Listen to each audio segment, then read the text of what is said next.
Hello, everyone. How are we this evening? You having a very nice week? Enjoying your time upon this transitory mortal plane? My week has been not great. So,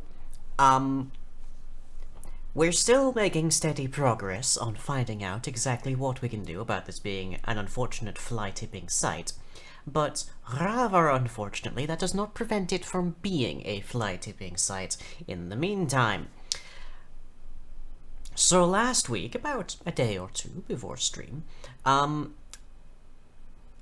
some colossal douchebag came along with a very flimsy plastic bag filled with what I can only describe as 2-week-old cooked beans, embedded somehow in very loosely dried tomato sauce, and squeezed them as hard as they could through the opening of the well. Do you know what it takes to clean 2-week-old beans in tomato sauce off of magically mutated moss? Do you know what this does to the groundwater that I have to stand in 24 hours a day?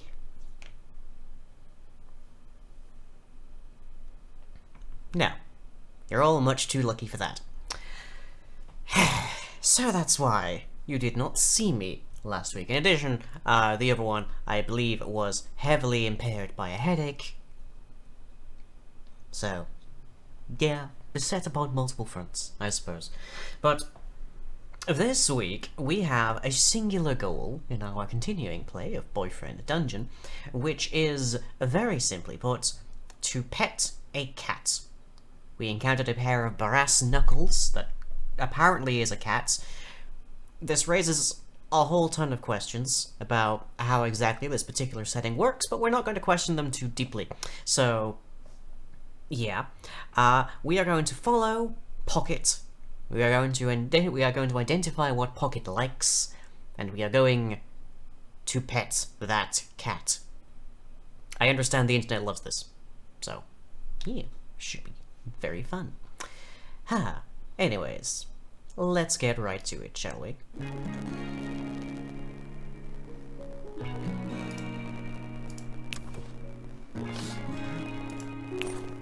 Now let's see. Tank, I believe. Yep, there we are. Headed to the park is the next place we will ostensibly see Pocket. Do I have, just in case, some kind of item to give him?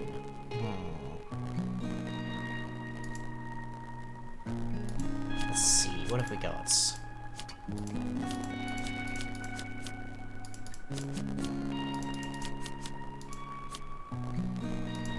You can't craft these things repeatedly, is the frustrating difficulty here. Cultist Miter? You know what? I'm curious.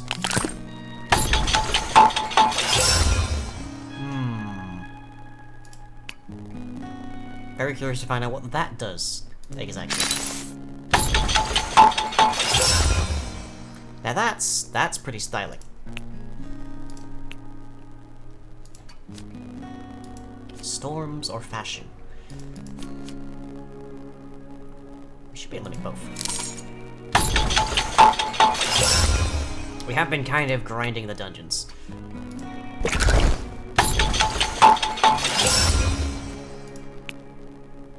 Okay, and that is everything.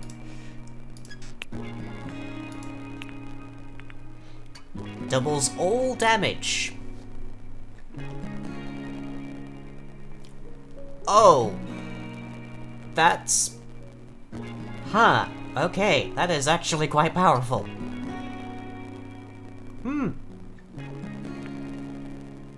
That is also quite powerful, actually. The full fox outfit isn't actually that powerful, but it's highly on brand. So, yes. We're... Until I find something better than this outright, which admittedly is not hard, because the exit shows on the minimap is not actually very useful. But doubling all damage and being able to, like, revive once, that's pretty powerful. Ooh. That may come in significant handy. There we go. What do our new scenes do? Let's see. Creates a decoy and calls down a thunderstrike. Invokes Zeus, Thor, Set, and Parianya all at once. Gross.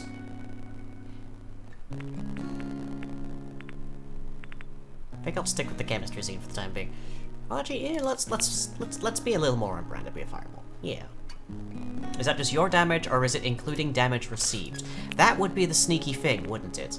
The fact that it's capitalized would suggest it's ultimate damage received as well. Right, we are heading to the park.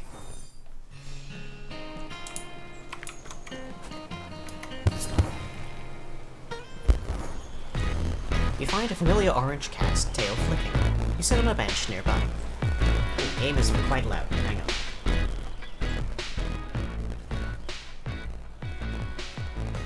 There we go. It's a bit better.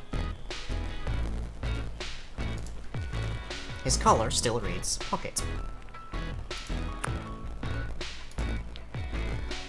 He stands and stretches luxuriously, seemingly ignoring you. Meow. Pocket quickly becomes distracted and tenses up, looking at the pond next to you. You follow his gaze and see happy ducks enjoying the weather. Pocket stares intently at the ducks, mouth slowly falling open. After a moment, he makes a small, squeaky sound, almost like he's talking. Nice! Finishers immobilize enemies, but they can still attack. The ducks, perhaps feeling watched, paddle away, further into the water. Pocket looks at you expectantly, tail flicking.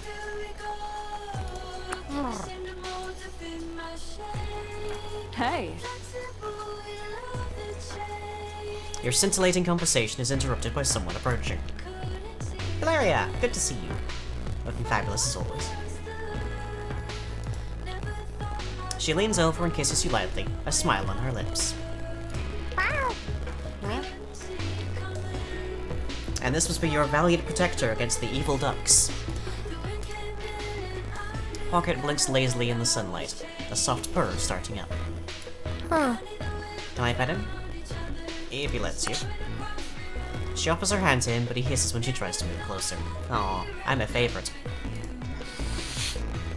Everyone deserves to set their own boundaries, I guess. But I just took a walk to clear my head. Gotta get back to work.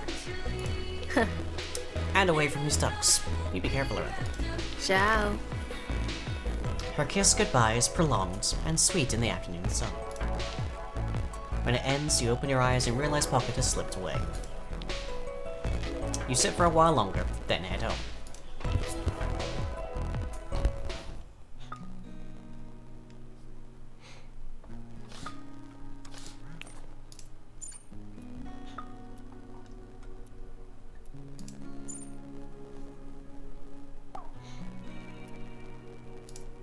Good kitty. Well, you're not wrong there. Too many ideas and plans.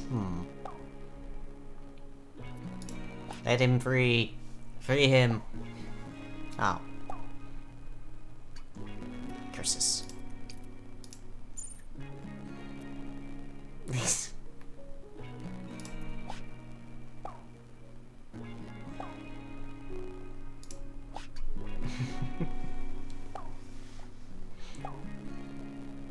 Dear Lord. I'm not sure which one, but dear one of them at least.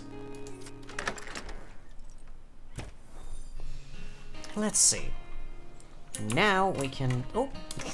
There's Pockets. And Sawyer!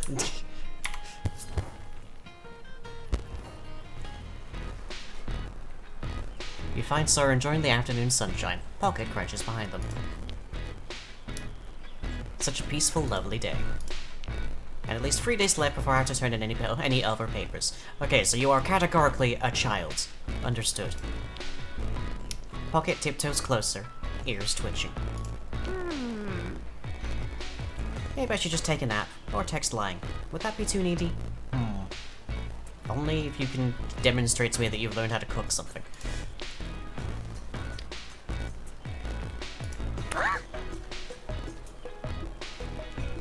Pocket leaps and bats at Sawyer's ear, making them jump in a panic. Pocket starts innocently cleaning his face.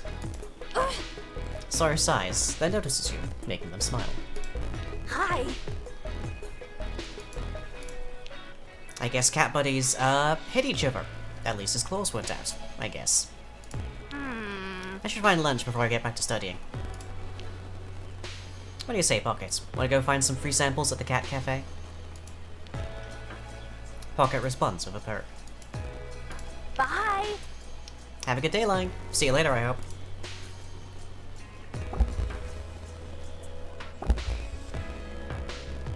They wander off in search of a snack. Nice. So we can get extra... This is a first. We can actually get extra stuff by interacting with them as they show up on the map. Interesting. Speaking of that, then... I don't see Pocket here. But we could do with not a chance in hell. We could do with hanging out with Seven a bit.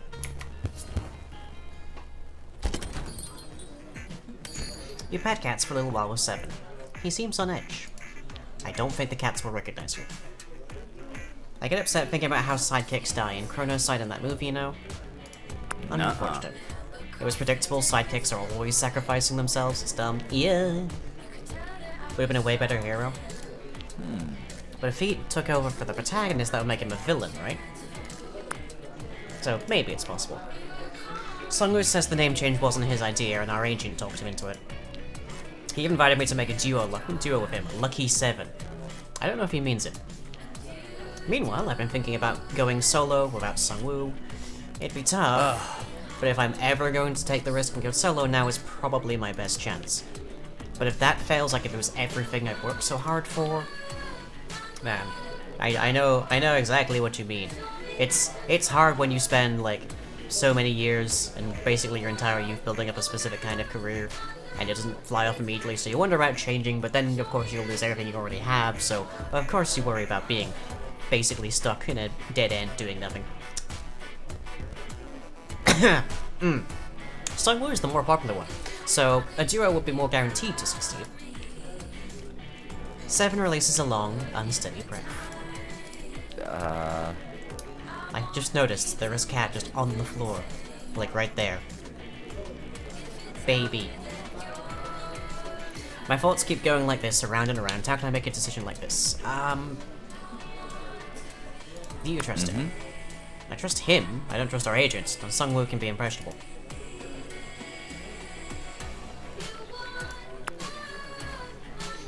It was sort of an accident. Sungwoo was discovered by a talent scout first, and he dragged me into it because we used to dance together to music videos for fun. I'm only in Blade Generation because of him. Maybe I'm being hungry.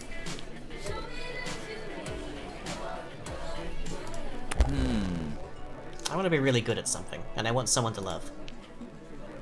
I mean, from the sounds of it, following Sungwoo a bit more would be positive for you.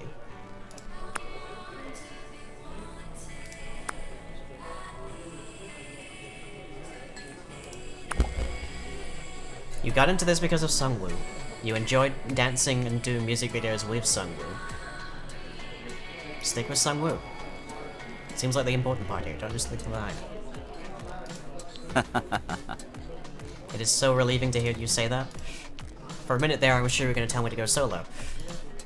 And now I don't have to act brave to impress you, I can just do the smart thing. Nice! Nearly maxed. Nearly maxed with our good buddy. Chain Lightning has a chance to immediately fire a second time from enemies it hits. So we'll be so happy, it's been a while since we've hung out just the two of us. Exactly! Now we'll be on tour, just the two of us. Well, and you maybe. I'm stuck in a well. It actually makes me look forward to going on tour. Would this be Sungwoo?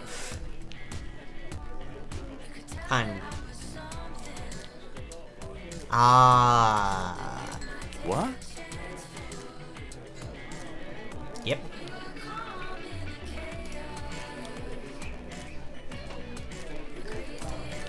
Oh.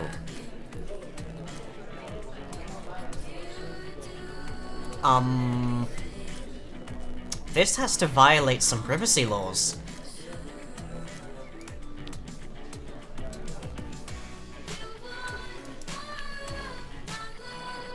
Pleasure to meet you. You are both dressed very fashionably. I'm currently in a fox onesie. Hey.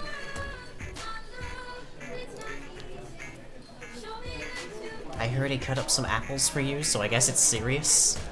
Wow. As long as you help Seven make the right decision, we're on the same side. I have made him make... Well, I've made them make a decision, at least. There's only one way everything made sense. We should be a duo. Lucky 7 is the perfect combination. I mean, if you're still up for it. Best news.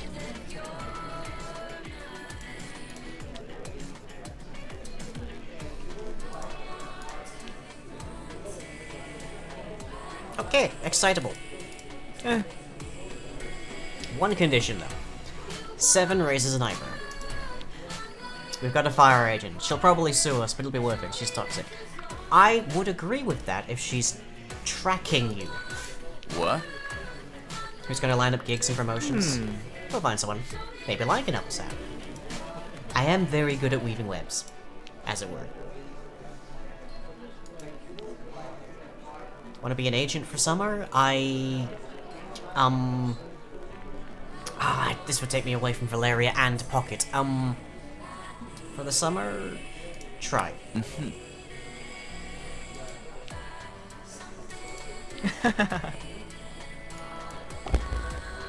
Sungwoo rushes 7 and tackles him into a bear hug. 7 wipes his eyes discreetly. Aw, jeez, I always forget how strong you are. Can't breathe, man. Sorry, bro. Yesterday was arm day at the gym. So I guess we should have a band meeting, a duo meeting. Soon. For now, let's celebrate, and get out of here before anyone recognizes us. 7 smiles. You feel yourself smiling back without realizing you're doing it. You spend the evening discussing logistics.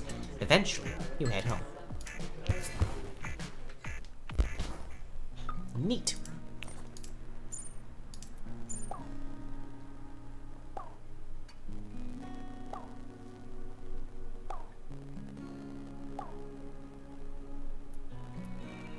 We're trying to just be platonic with 7. As like low this seems, we're trying to be platonic with 7. Okay. And speaking of, there's 7 at the dungeon.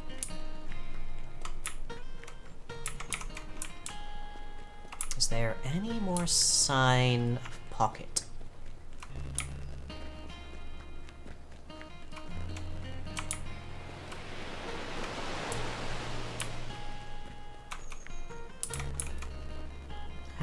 Not currently. But we can try going into the dungeon and leveling them up.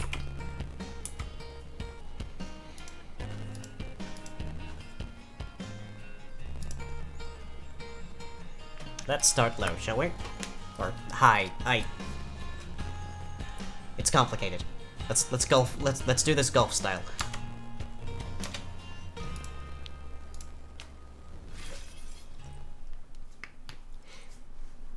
Okay, Cat's Knuckles. Here we go.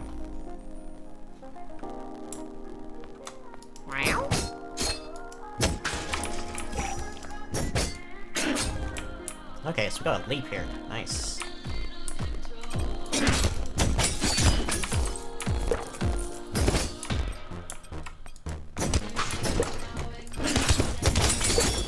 Ooh. This cat might be a bit ferocious. Granted, these are fairly low level enemies.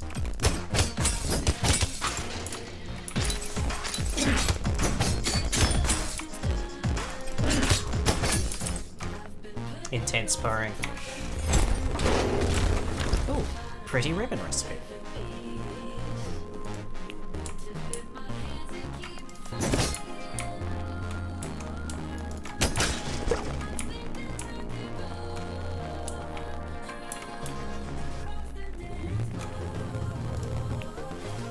Actually, come to think of it, having the exit marked on the map might make it easier for us to just power level.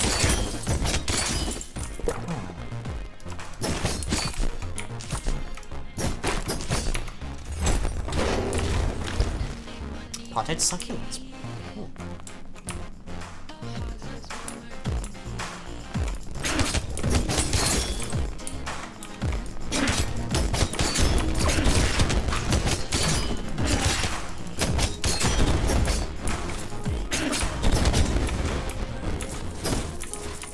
Vicious kitty. Dark Island.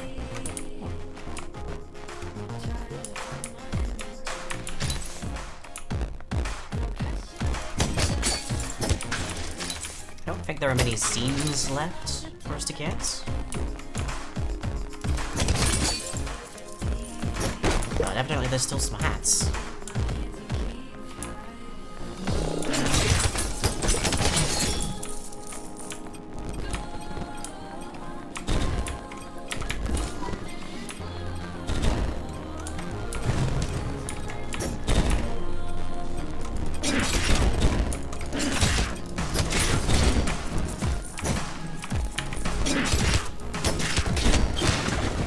Oh! That is a combo and a half. Ooh.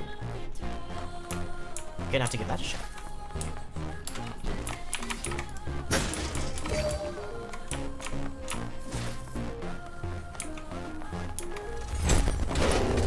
Ah, glue!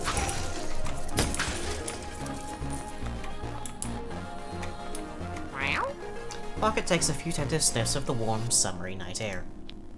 Would you like to offer a gift? I don't know that I have one that they'll like. I don't think they'll appreciate opera tickets. They are very unlikely to appreciate sword cufflinks, I think. Vodka? No. You decide not to give a gift right now. He yawns and stretches luxuriously, the envy of yoga teachers everywhere. Mid-yawn, Pocket pauses, strangely alert, fluffing.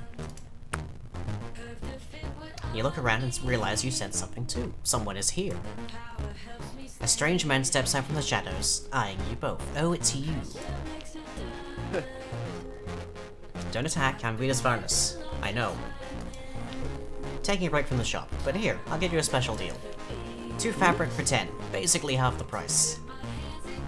Don't think I need the fabric, but sure. I have the money. Venus Varnus strolls back in the dungeon. Pocket hisses farewell. History.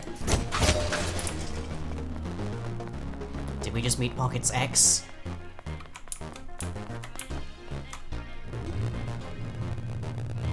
Nice. Okay, Sawyer, your turn.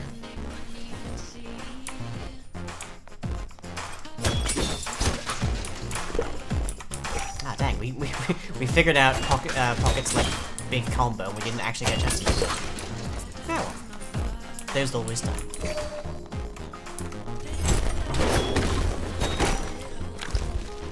Free is the best price for everything. Cultist robes. We've got a mitre and cultist robes. I am growing swiftly concerned.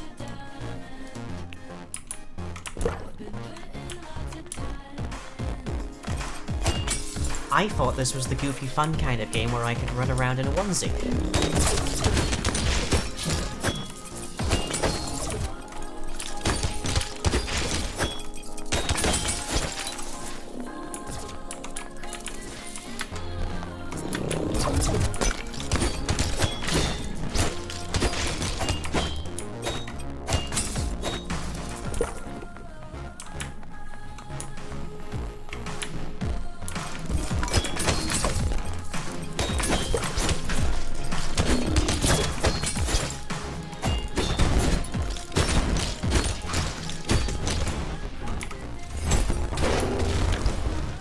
Sun hats.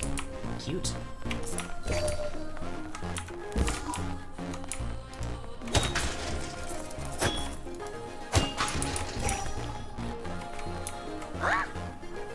Fancy, I've never been a very important person past a velvet rope. You also probably legally shouldn't be down here, but... oh well. I don't know if this counts really, there's a rope, but is it really a VIP section if there isn't a bouncer? There's me. Yup. The monsters didn't exactly let us in or check a list of names. Oh well. They settle into a cushion, relaxing as best they can. So now what? What do you do in a VIP section? You just sit here being very important? More or less.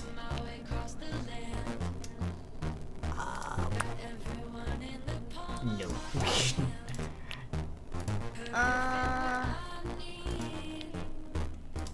Back to voting. I can't give the child alcohol, so instead I shall just treat them to violence. Yes, that's exactly how this should work.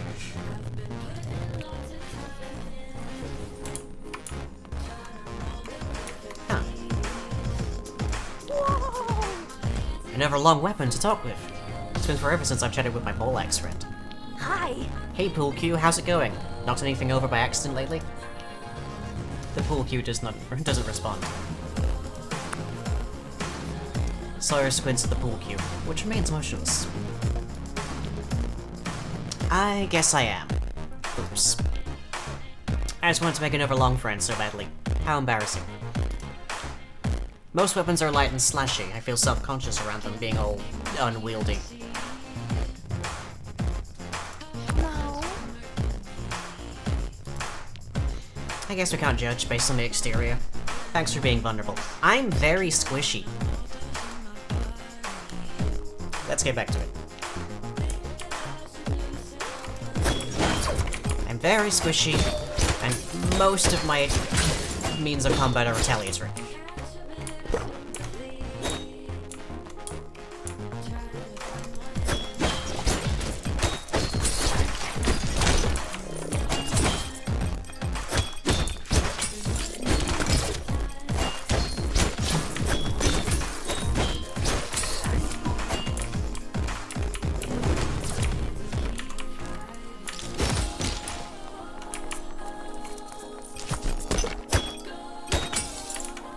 I'll be honest, I thought that last drink was decorative.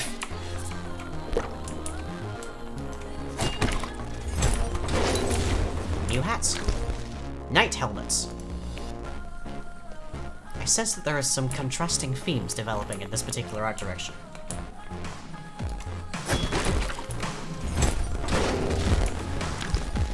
Glitter eyeshadow. Ooh. I'm not surprised to find that here of all places, but...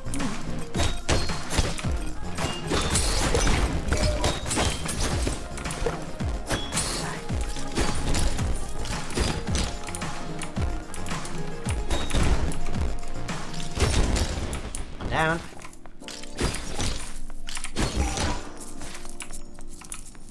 All good.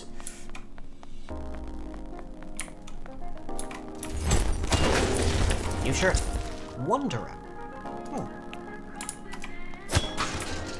Curious. There we go. Oh, I'm already maxed on Jonah. Sure, let's take a second now.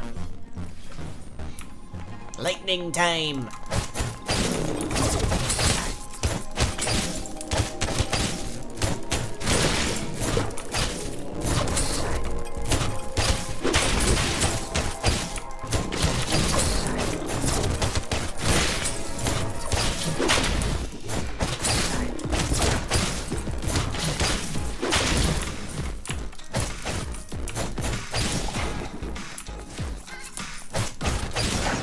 Phew. Love letter. I feel like we saved that for Valeria.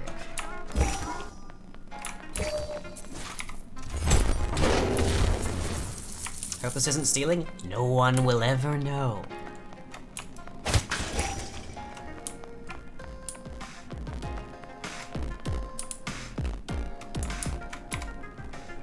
Seven releases a long exhale, as if he's been holding his breath.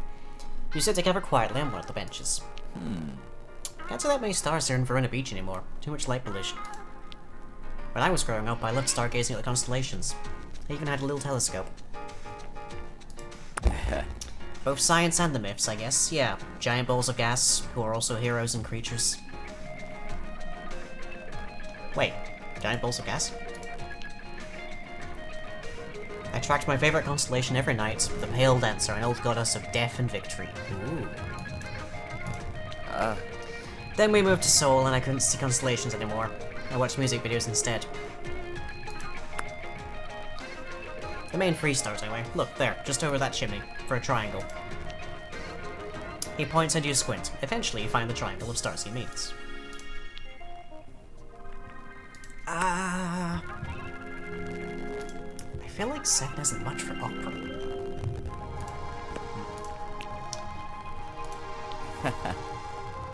Even just this little rest has recharged my batteries, I think.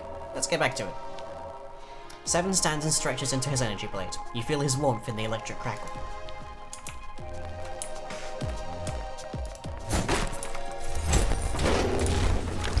Sneakers! For sneaky.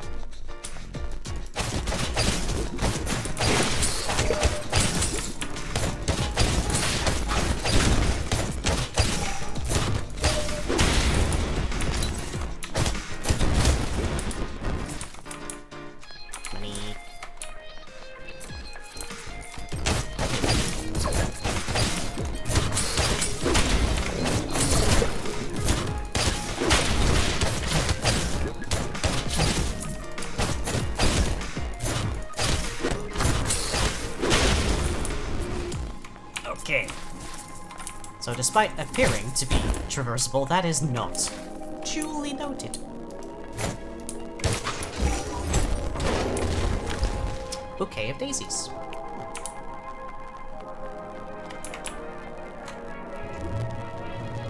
Oh, it's gonna take us a bit more to get through 7. Understandably, 7 is a level 5 already.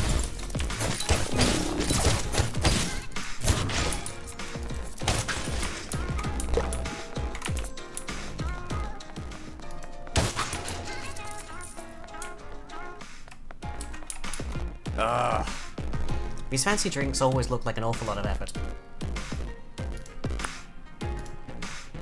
Little umbrellas, or smoke, or foam, or at the very least, so much ice shaking.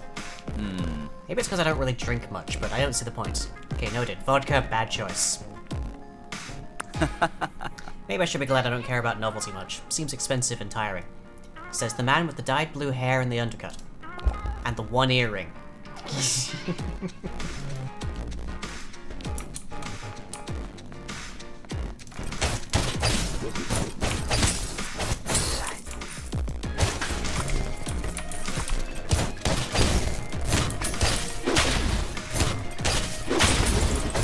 Two for 1. Nice. Yeah.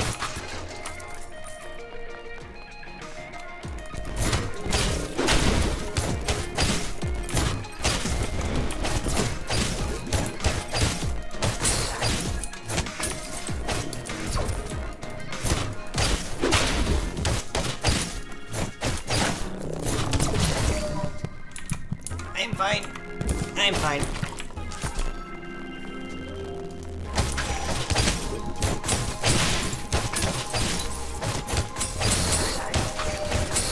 Phew. Knight armor. Yeah, I get the distinct impression there was a cultist set and a knight set. Presumably to go with this fox set.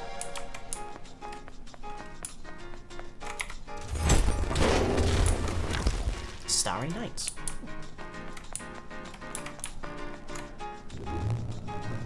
Little more. Assuming I live that long, I suppose.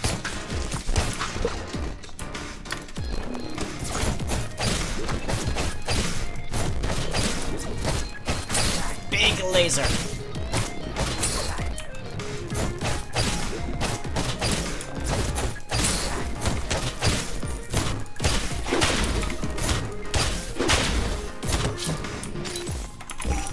Oh, good. Oh, good. Ow. The best part of a concert, the backstage hangout afterwards. Nuh-uh. It's fine if someone is chill, but usually tour groups and VIP tickets are more intense. I really liked escaping all of that in Verona Beach. You made it really relaxing. Backstage might be really different when it's just me and you and me and Sungwoo, but yeah. Music off to bit there. We have a performance to finish here. Let's give those monsters an encore.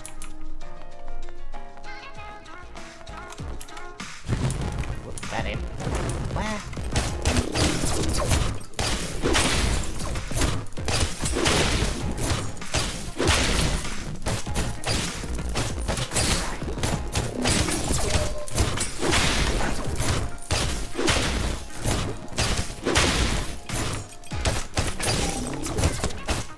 There's a lot of big green lasers. Oh boy. Ah. That was like 8 green lasers. Oh. The one weakness of the laser saber, I guess. But we got there.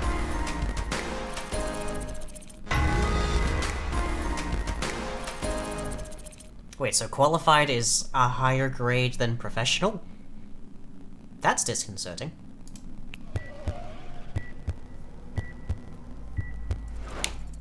You stumble out of the dungeon, tired and sweaty, breathing hard. Your weapon transforms. Seven puts a finger to his lips, eyeing the shadows suspiciously. A whispering hiss stirs the underbrush as the shadows shift, slithering. Hi? You're new?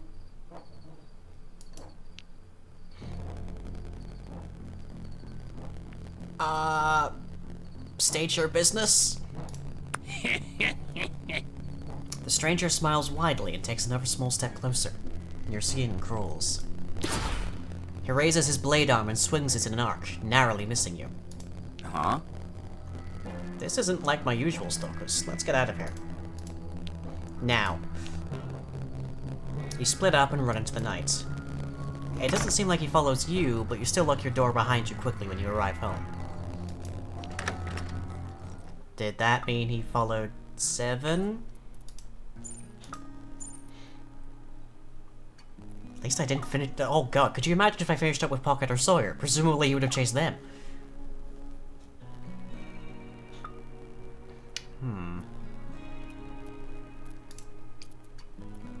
Oh.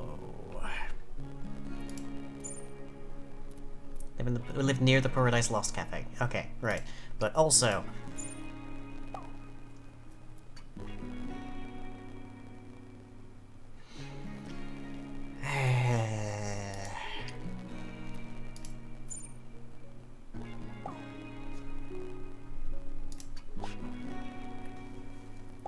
I mean, don't we all these days? Oh boy. Aha. Oh. 2 birds, 1 stone. Or 2 birds, 1 cat.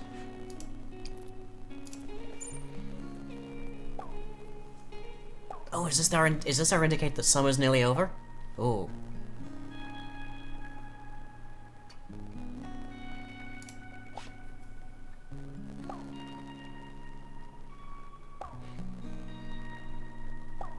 Yes, we're using a scabbard.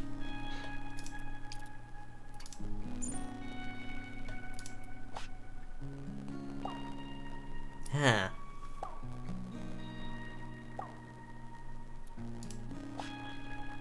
Well, I guess this means we're approaching the end.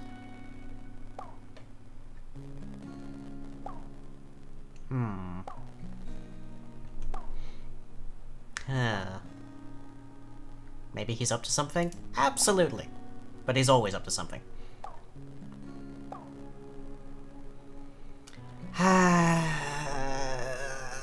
I don't really want to be involved with Eric at any level, but... we probably have some kind of responsibility to the social order to make sure that the Predator guy is properly cared for, by which I mean caged.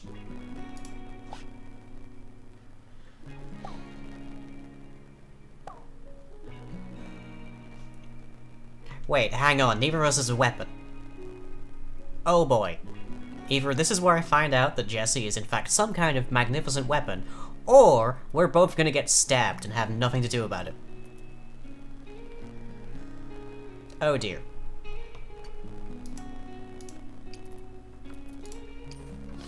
Right, we got a bunch of crafting. Let's see, racing game, chocolate truffles, potted succulents. Sure. I don't know how I make that with sugar and plastic, but I will take it. What else? Oh, we got some hats, didn't we? The knight helmets. I'm very curious. I presume this is a defensive one. Pretty ribbon. Cute. And a sun hat.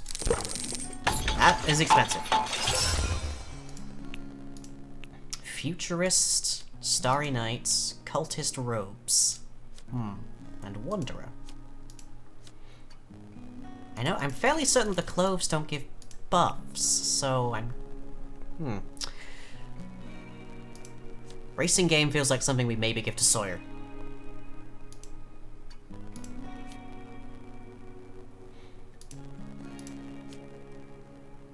Bouquet of daisies? Yeah. We have no further zines to make just right. Yeah. But it looks like we do have, like, at least 4 more spaces for them. Right. What does this do? Higher chance of critical hits. And the knight.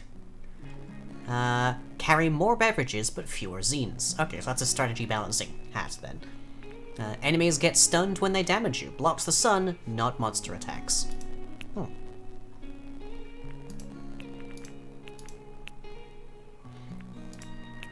I mean, it's certainly a look.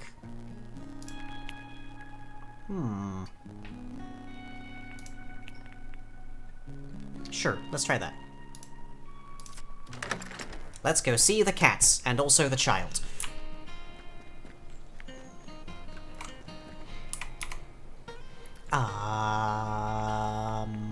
Cat. Cat is objective. You find Pocket sleeping in a sunbeam in a corner of the cafe. His fur looks unbelievably soft. It sounds like he's snoring a little bit. You lightly stroke his back. His fur is as soft as you imagined. We pet the cats! Mission accomplished. Pocket begins purring gently under your hand. Olivia approaches. Hey! Who's your friend? Wait, that cat doesn't work here. At the sound, Pocket wakes up with a jump and turns, biting your hand. Ow. Huh? Well, he was so cute a second ago. It doesn't look like you're bleeding. Pocket glares at Olivia.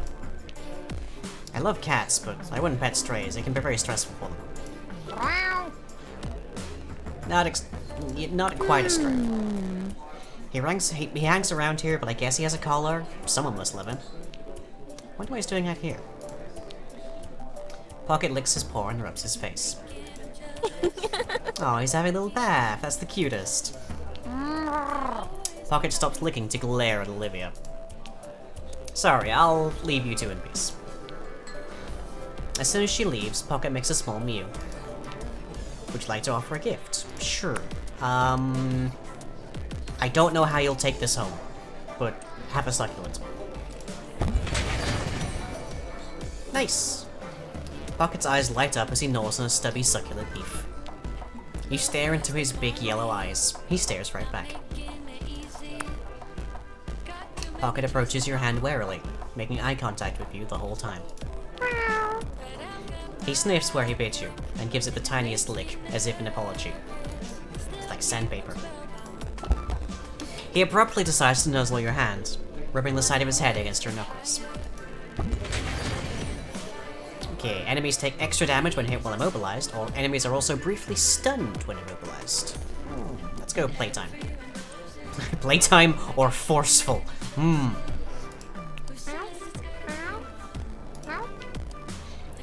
He stops, perking up curiously, as if to an unheard signal. Something has caught his attention.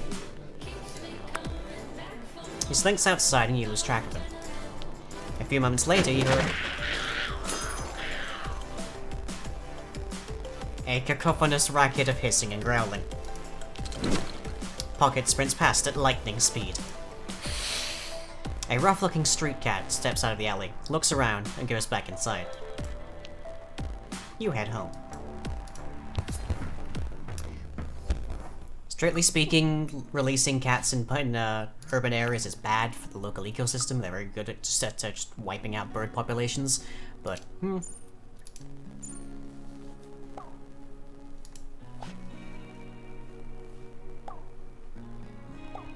Aww. Look at that. He hold him fish.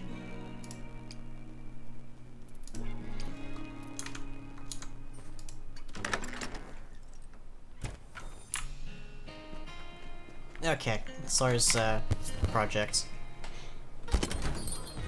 You find Sawyer and Olivia sharing a textbook and comparing notes. Hi.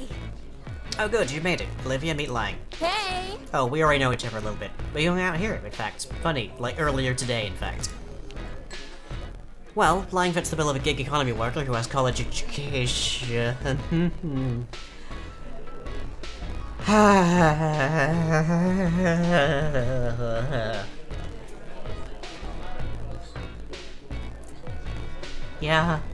Yeah. They fit the assignment, so let's start the interview. Well?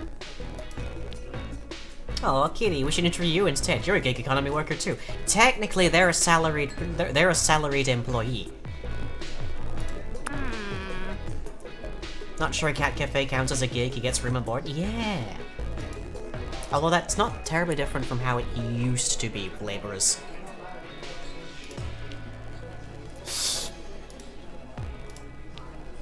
The cat lunges away. Huh? Sorry, how could you be so rude to that poor, exploited kitty? Hey, if you want to start a cat union, I'm on board, but we have homework to do. Okay, ahem. So, Lang. How much do you think a college education helps someone work better in the dungeon? I'm speaking to children, so... logically, I should hype the importance of education, right? That's a thing I should do? But also, I could be right. I shouldn't sugarcoat the truth and tell them that it is... Little. Olivia furrows her brow a little. We know it's a dangerous job, but do you get any benefits? Meet people. That is literally the function of it here in the game. That would be true of any job. That's not really the kind of benefit we mean. Traditionally, workers get health or life insurance, unemployment paid, minimum wage, or even a company car if the job requires it. Definitely not that kind of job. What opportunities for advancement do you have? They call me a sword switcher. I go deeper. Sawyer frowns at their notes and exchanges a look with Olivia. Well, according to this evaluation assignment, you are being thoroughly exploited. You don't say! Adventurers were very often exploited in this fashion. And the more jobs like yours, the more unstable and fragile our economy is. Well, jobs like mine too. It's not like they pay weapons better. What have I done? So now, on top of exams and homework, I have to worry about contributing to exploitation. You're doing okay. Sorry, chill, it's not your fault. You're doing the best. And you're still a student. Yeah, you have school to worry about, where you should be, at all hours. Once you've graduated, you can do whatever, you know? Also, the cat's back. Sawyer sighs and the cat returns, jumping up next to them and staring curiously. Well, I'm gonna go. I have her homework before my shift. See ya. Olivia waves and gives the cat a neck scritch on her way out. Sawyer thoughtfully pets the cat, frowning. It purrs softly. Yeah, I'm fine. Nothing new anyway. It's been like this for a while. I just have a big exam coming up, and I don't feel ready for anything, but it's fine. I'm fine. I should just focus on the here and now. Which means, here and now, I should probably be brave and say... They swallow. Fingers fidgeting. I don't know if this is a date for you, but I like you. I really like you. Sawyer, you're a child. You're a child who just told me that you are worried about your studies. All finishers immobilize and knock back. Neat. Me, me, me. Good point, kitty, but I meant lying. Sorry. The cat goes back to sleep. So, what do you think? Is it okay that I like you? Maybe a lot? Friend. Definitely friend. I'll adjust my expectations, Max. Apologies for letting you down, child, but when we met, you literally couldn't even cook grilled cheese. The first time you tried, it turned into purple sludge. There was a skull-shaped cloud coming from it. You spent the rest of the afternoon petting cats and chatting. Eventually, you head home. Have we pet the cat yet? We have! We even got to send a nice little picture of the cat, too.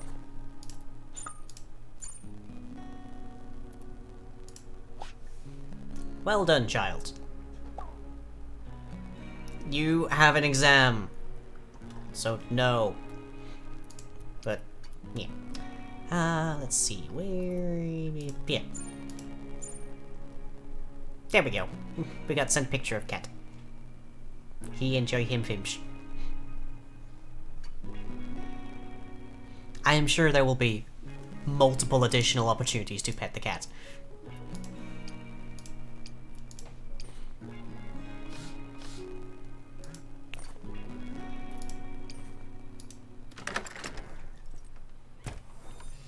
Alright.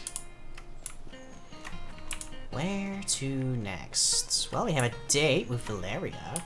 And apparently also... Interesting. Who is...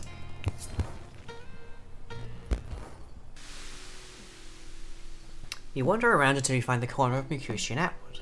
Nobody's here. Until someone walks out of the shadows, clearing their throat. Hi. It's you, right? Thanks for coming. Okay. Oh, I My remember you. boss, Right. an AI researcher at the university, has been gone for over a week now. They're really strong.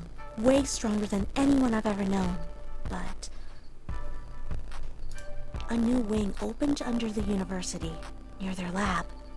And I think it's a dungeon. Maybe the weapon kidnapper surprised them. Or somehow imprisoned them. My texts to them aren't even being shown as read anymore. I guess there's no signal down there? The fact that this part is fully voiced suggests to me that this is very important parts of the main story. Either way, can you make sure she's okay? I wish she'd come back and teach her classes. An AI researcher, you say? I'm supposed to be their assistant, not do their whole job for them, I think. Probably. Are you a weapon? Not really. Maybe once, sort of. It doesn't matter. I don't think I'm in any danger, since I'm not, a cool sword or whatever. Madam, I literally rescued a cat. Oh, I guess I might as well tell you. I'm Jesse's fiance. Oh, so that's where you got my number. I could have left a note at your apartment, since I used to go there all the time. But I thought that'd be creepy. This is also somewhat strange. This is a little illicit. Yeah. Sorry. This is me, I guess. You are wearing sunglasses at night. It's like an episode of X-Men Evolution. I thought acting like a secret agent would make things easier somehow, but it didn't. Sorry. You get the chance to be a homewrecker. You are able to pursue almost all characters platonically, and also not all characters can be dated at all. So, I don't believe you have the opportunity at any point to be a homewrecker. I think. Depends how you feel about cats, really. Cat ownership. Sorry I missed you at the barbecue. Parties are a little overwhelming for me. Oh, that's a big relatable mood. You may call me Samantha.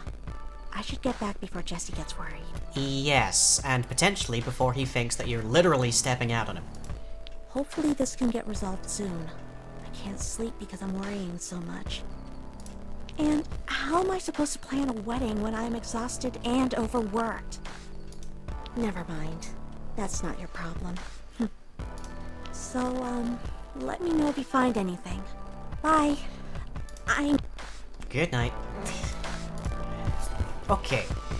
Let's go see girl.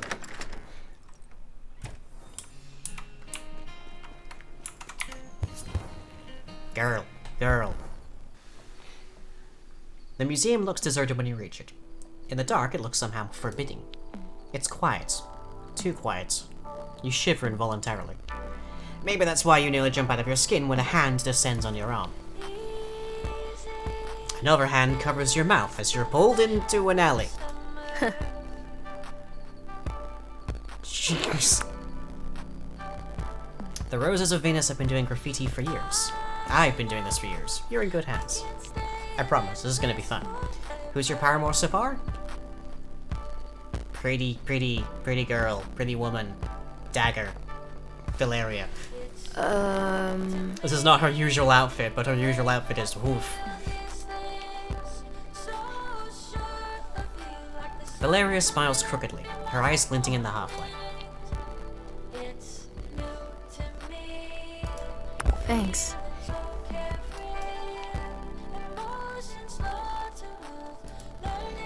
There's something fast moving from you. If we're not careful, it might be a blade. Ah, that sounds like that sounds like it might be medically significant. She pulls you into her arms without no words, and you can hear her breathe in.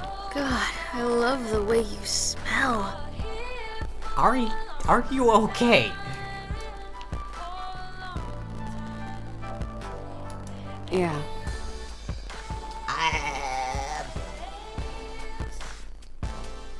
This is a back alleyway at night. Okay.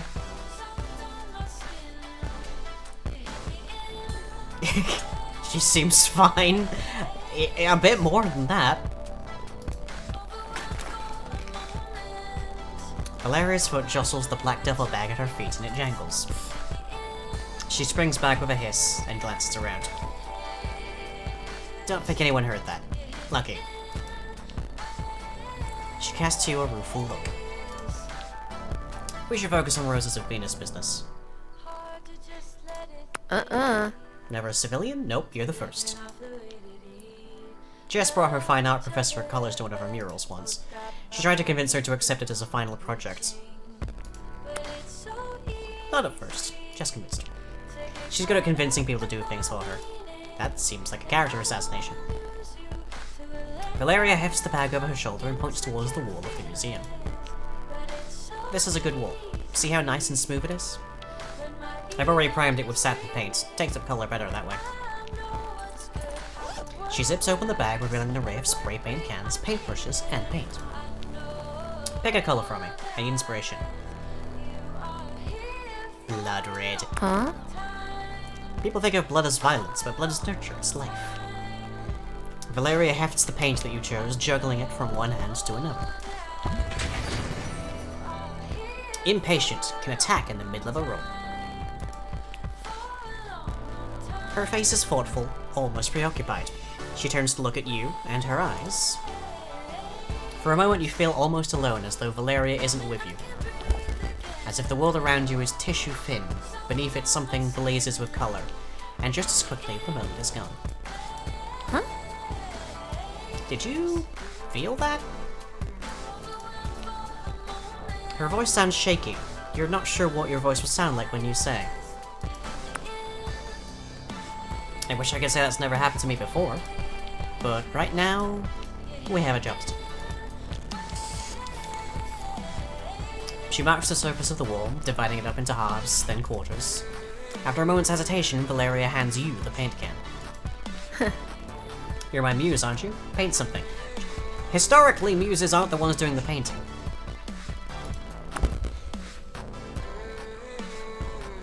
Just let the wall speak to you, that's what I do. Is the wall also a weapon? Ah, dinger. I guess we'll never see what masterpiece I could possibly have created on this beautiful evening.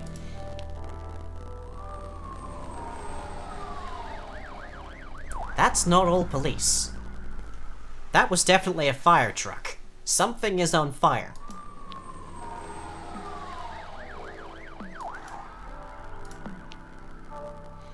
A voice hisses from a nearby shadow. Psst! Valentine! Over here! This way! Huh? Jake? What are you doing here? This guy... Did you call the cops? Okay, well that's a start. Are you a rose? Really? Because you look literally like Oscar the Grouch in human form.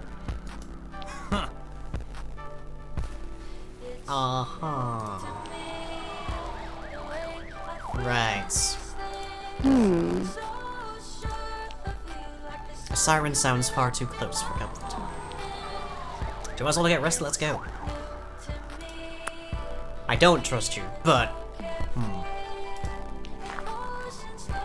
Soon you leave the sirens behind, they will sound your own breathing and the crunch of gravel.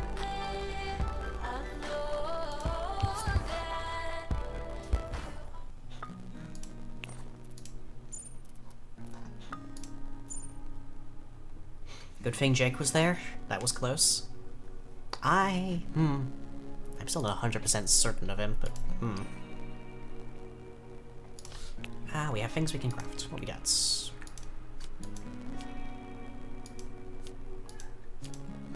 We're pretty much maxed out with Valeria, so I don't think we need to be worrying about getting her gifts.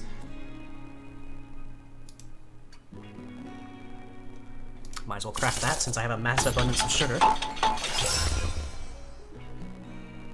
Time for D&D, kiss those weapons. I can't tell if that's a directive or you're saying you're out. If the latter, night, Luca.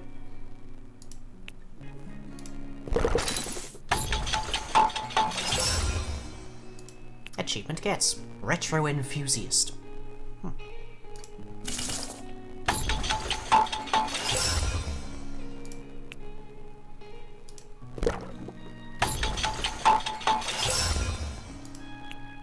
Fine bourbon.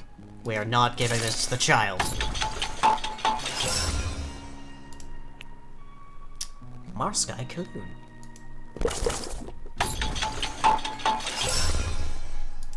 Which required darkness as a crafting ingredient.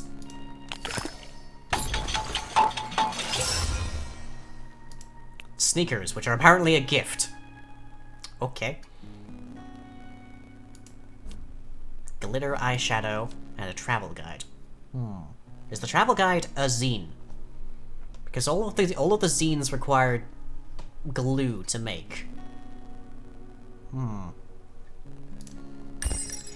now access the console in your apartment. Neat.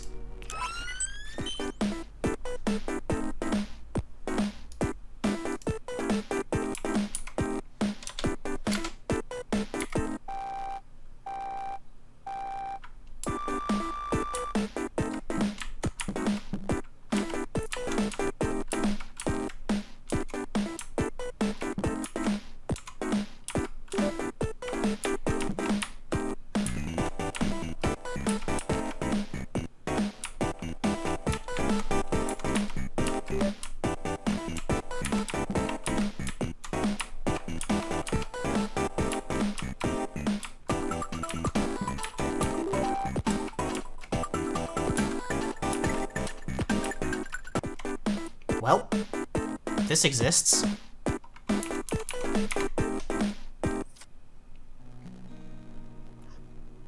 Wasn't expecting that.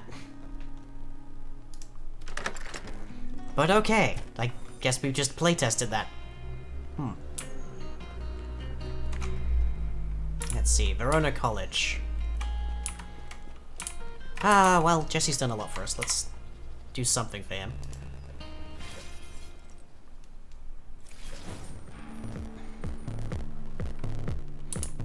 Semester 1 of 8. This place didn't always have monsters in it.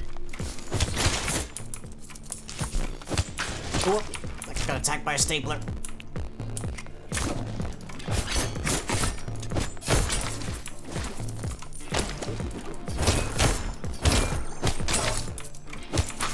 At least the sun hat is giving me some help here.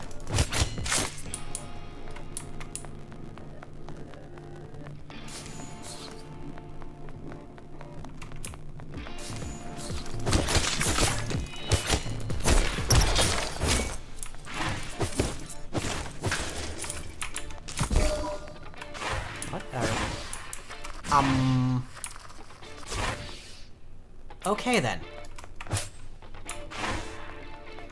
So there are teleporters at the university.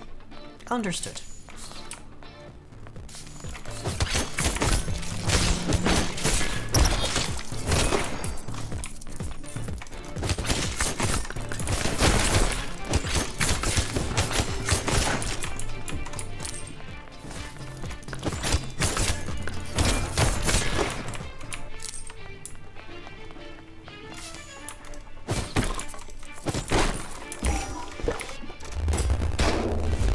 Find here. Aether, the stuff of dreams. Is that poetic license or legit actual?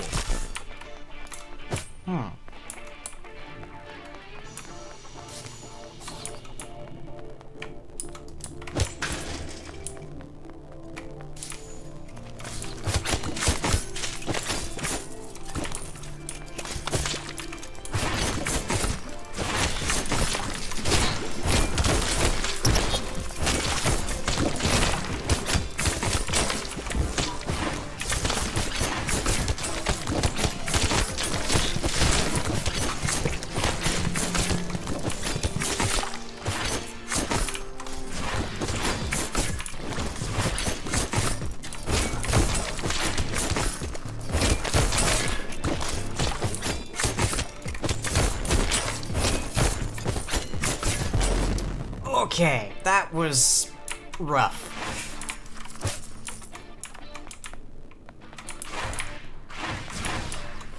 That was quite rough indeed. Oh.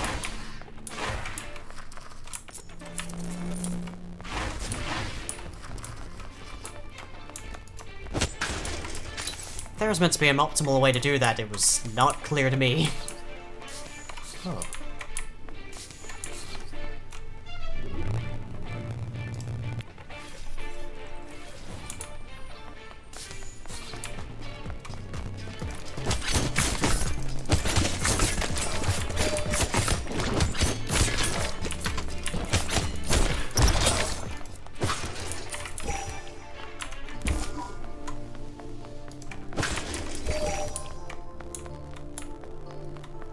Lots of health.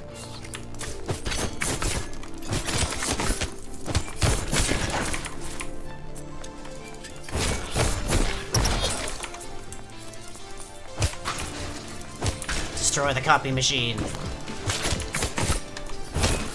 They'll never duplicate a document ever again.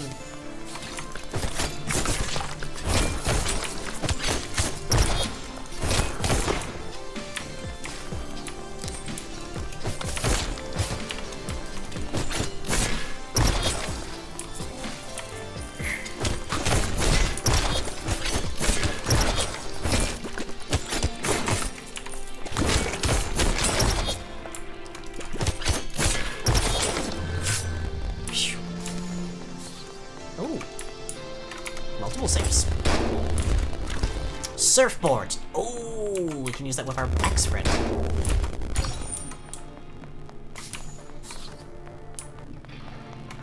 I don't know if that'll unlock another activity like the,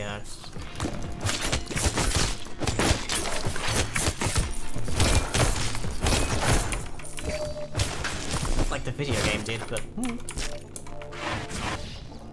haven't we been here before? This exact room?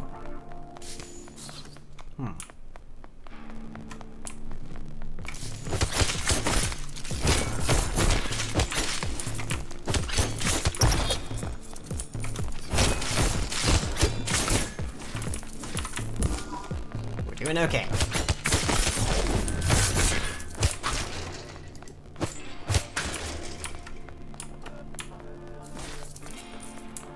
Whew. It's going to take us a lot to get up here. Oh boy.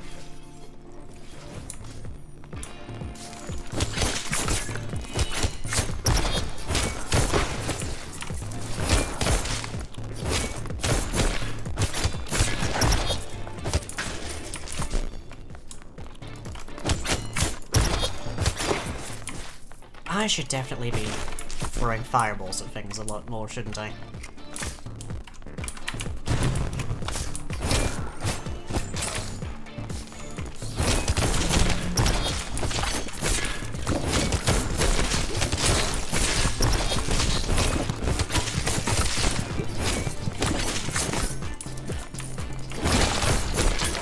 Ooh. 3 saves. Cat toy! That has to be good for Pocket, surely.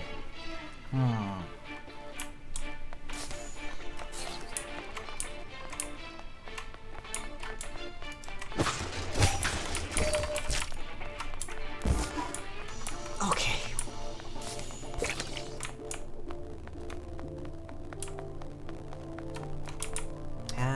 Haven't been down this corridor yet. Ah. Valeria wanders among the books, squinting thoughtfully. Huh? I just wondered if they have any Baudelaire lying around. Probably, but not here. I don't know if you've read much of his poetry, but it's very real, yet ethereal. It was really important to me when I was young. Well, younger, anyway. It helped me look at art itself more critically and hence be more bold with my feelings on the canvas. It gave me confidence, in a way. You ever bugger off like that? She quirks a crooked smile. Okay. Opera tickets? Maybe. Racing game? Sneakers?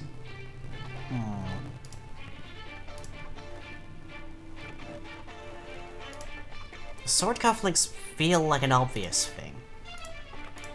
But I don't know. Highlighter. Bingo! So dramatic, perfect for a night out on the town. Can't wait. Behold, your wish is granted. Take your pick. There's plenty of books here, and I'm sure the libraries wouldn't mind if I borrow one. Just don't let them get damaged. I folded a page once and Rowan never let me forget it. In fact, let's just get out of here in case I accidentally bleed and want to make a new monster.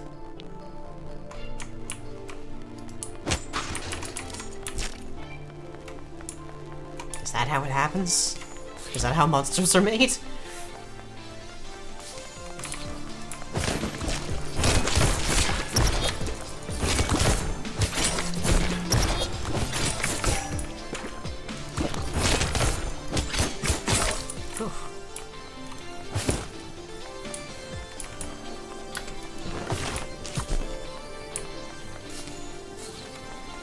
Oh, challenge room.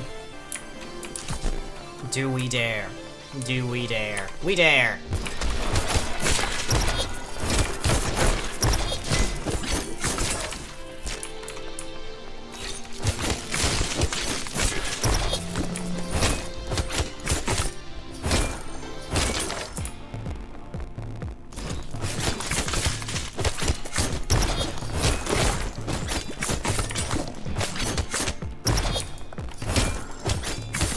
Phew.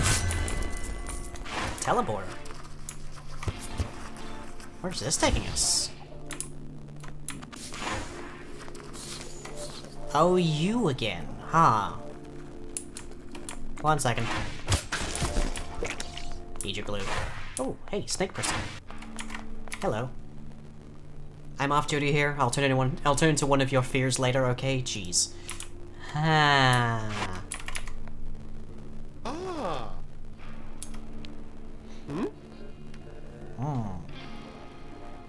Net TV subscription. Sure. Why not? I can afford that, happily. I can actually afford basically all of this.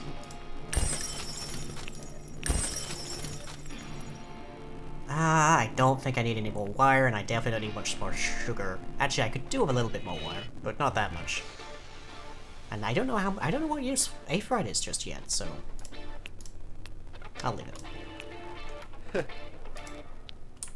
Does this just go to the other side? Yes. Okay. Okay. Only 45 more to go.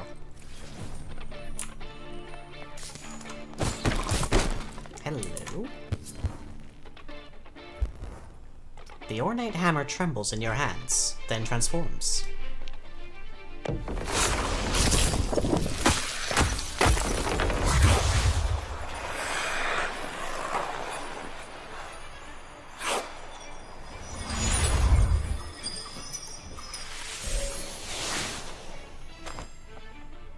Ugh, She groans in frustration.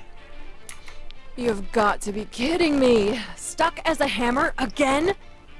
You sound familiar somehow. You're not from the association, are you? Association? The sports association, no?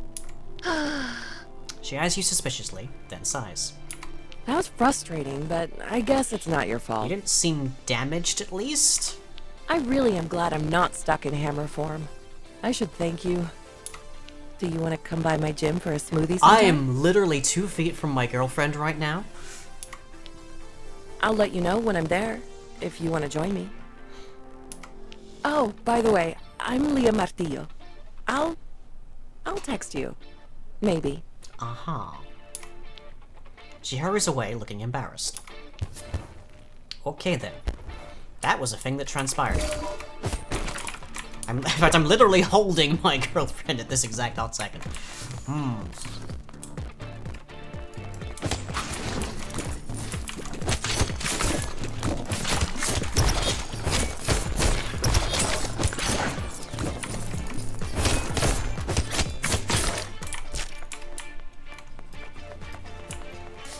See a vaults on the map.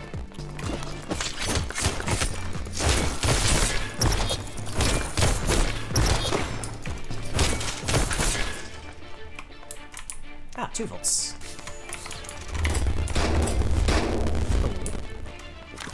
Bug Princess. And Machine Zine. I'm suddenly in need of a lot more glue.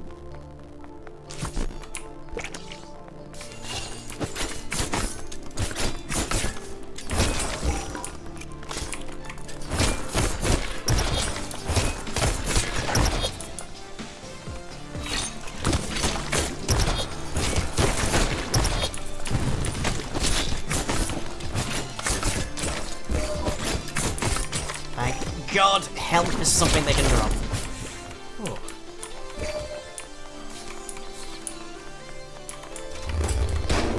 Another zine. Spooky. I wonder if that's stealth related.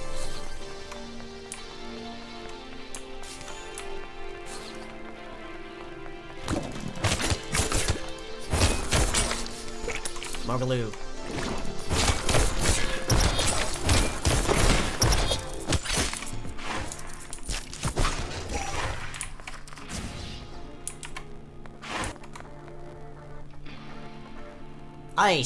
Oh, okay. I swear we're encountering the same room repeatedly.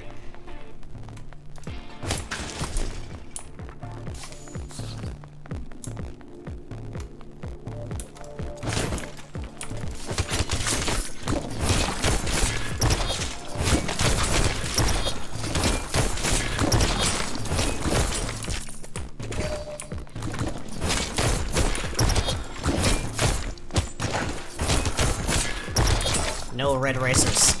Goodbye. Me.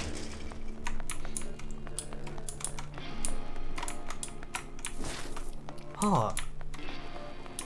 Glad I brought somebody with pretty quick attack rates. If in doubt, stun lock, basically.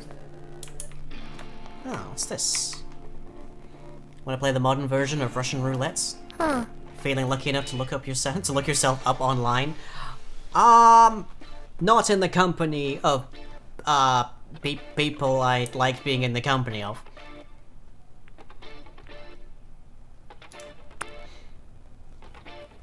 I have a whole identity cleaning process. My tech guy calls it a demon and everything.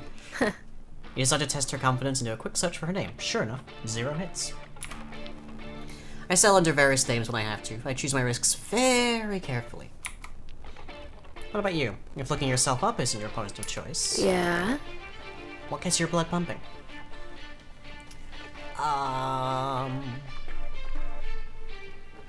I don't tie my shoes. They're slip-ons. Haha. My favorite wielder daredevil. So dangerous, so sexy.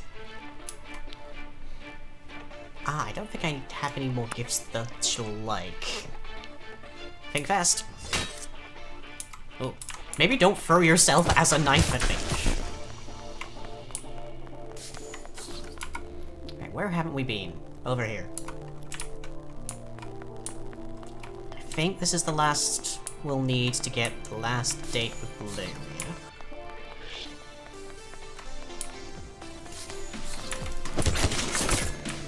Oh no, this one likes money!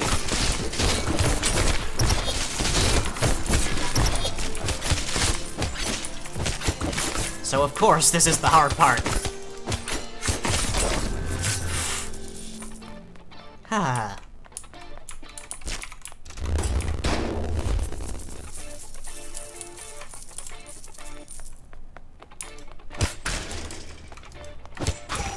Oh good, I found some coffee in that bin.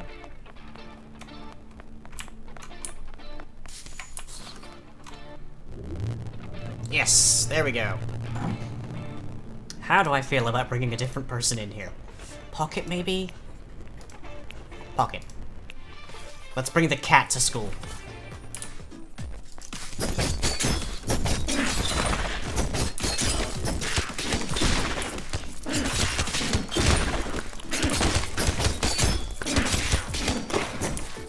Oh yeah, Pocket seems like a good choice.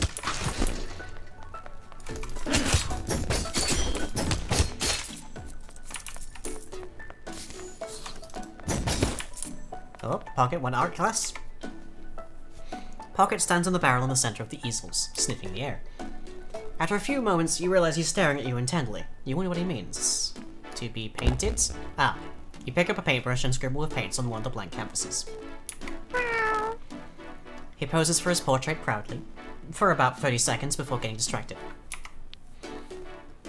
Pocket leaps away, pouncing what appears to be nothing. You assume it's a small bug of some kind. You follow him out, scooping him up by the grip.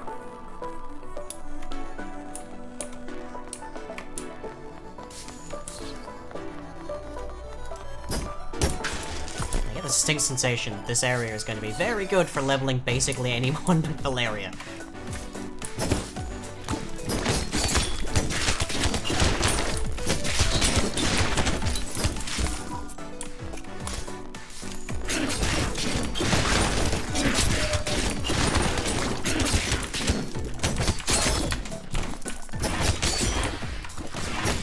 Oh, that's mean. Come on. How dare you stand right between the teleporter. It's this room again, but with a different entryway. Interesting.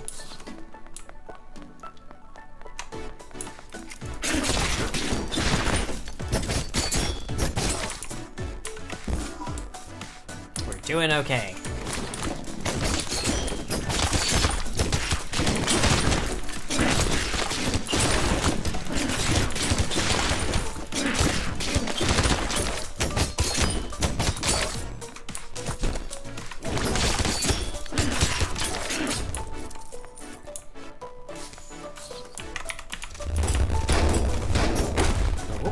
Let's see, frying pan recipe.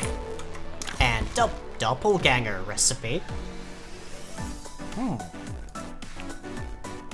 wonder what that's supposed to look like. Suppose we'll find out.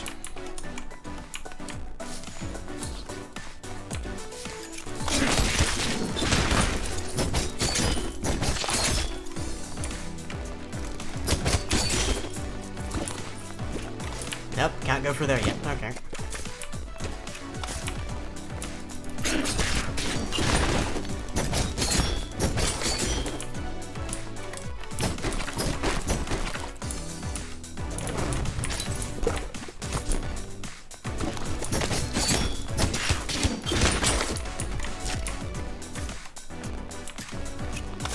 I like that the cat's special power is to immobilize things. It's like when they just sit on you and you're not allowed to move.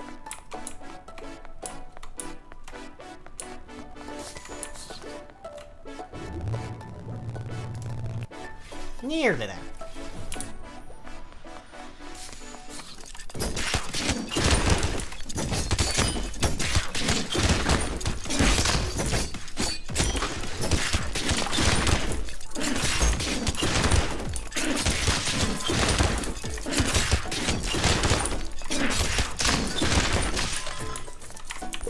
Melees get to move when I tell them to move.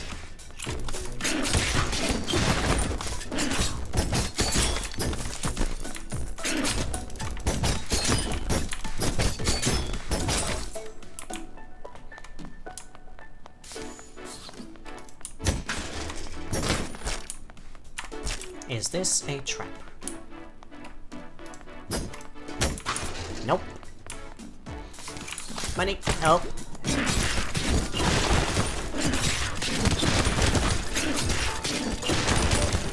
You know what? I'm just gonna spam from back here where none of you can hurt me.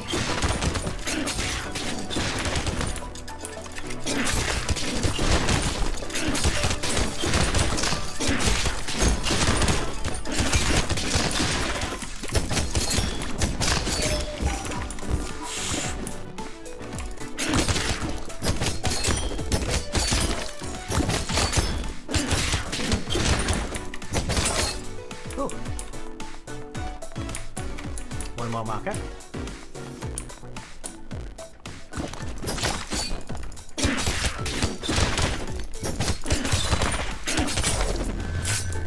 Huh. Nice. Okay. Sawyer, you're academically inclined.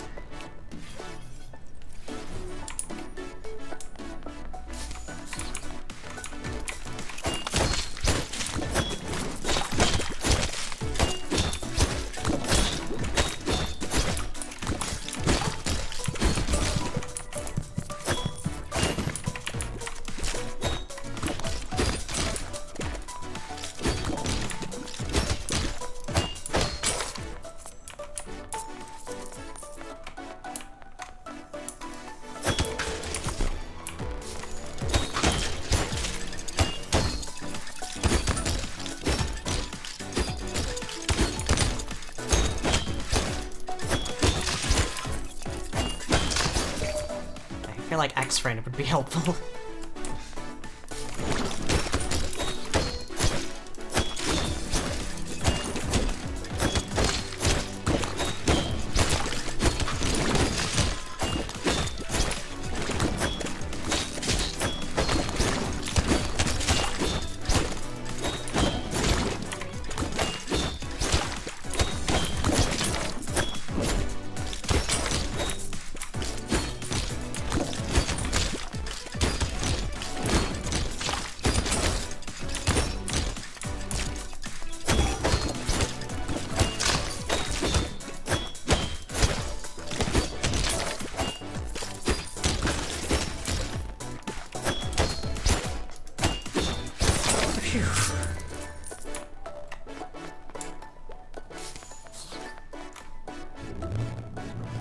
Final level. Semester 8 of 8.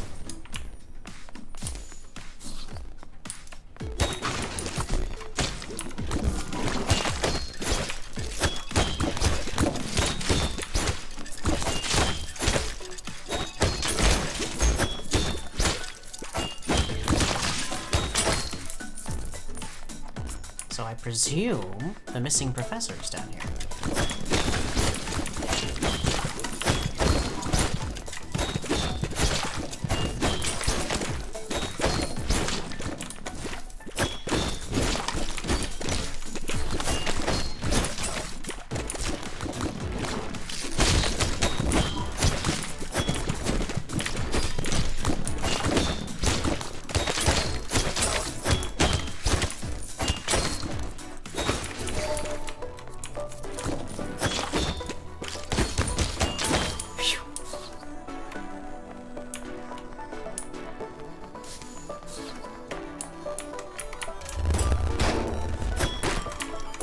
The best thing I've seen for free?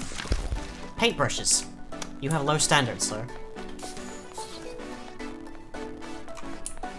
Have you ever heard of a new car? Or health insurance, for that matter?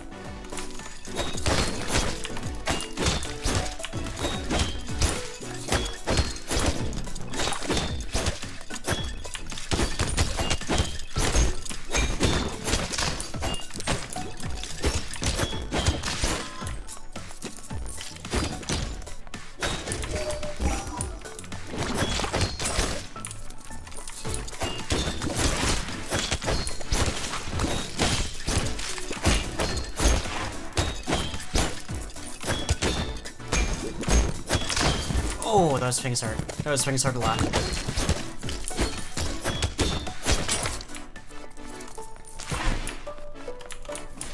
Those things hurt a very, very large amount, in fact.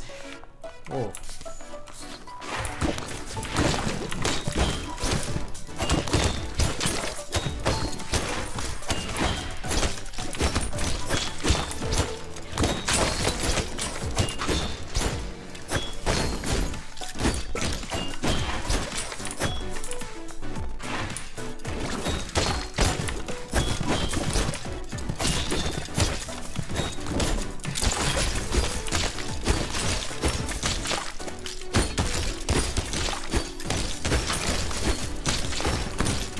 Okay, this works.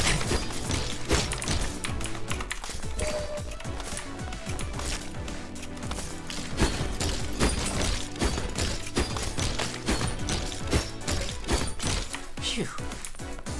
Oh, for Pete's sake! Why is there more?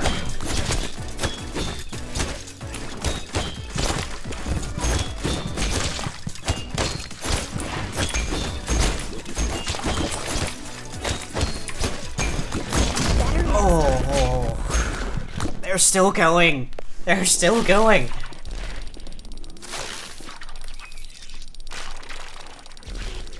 I'm throwing a child at you. Please be nicer. Oh.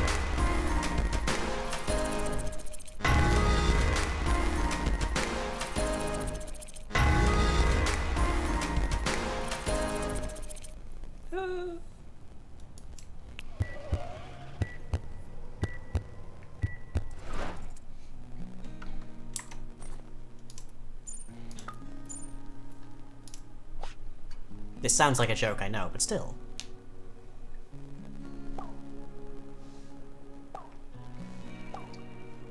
Huh. Oh! Yay!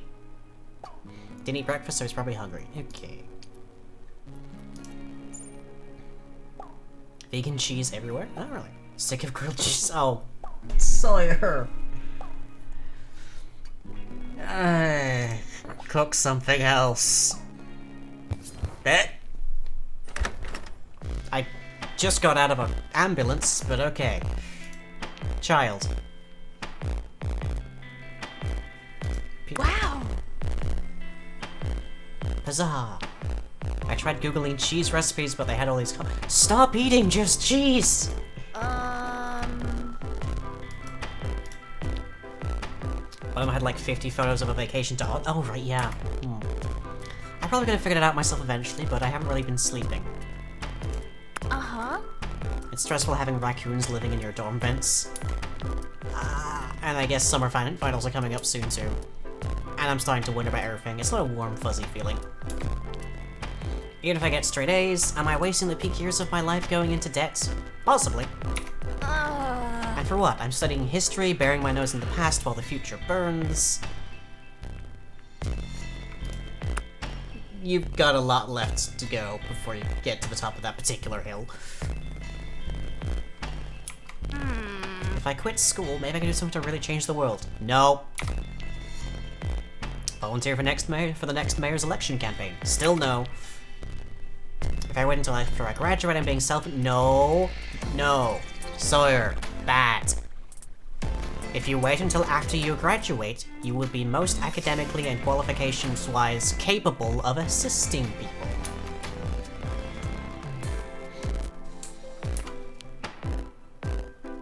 Would you make the same decisions if you could go back in time? I believe I would.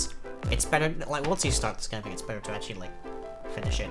Because otherwise, you don't really get anything, and you've just spent time, years indeed, and, like, a lot of money for nothing. So it's better to finish than to just heck out midway. Man.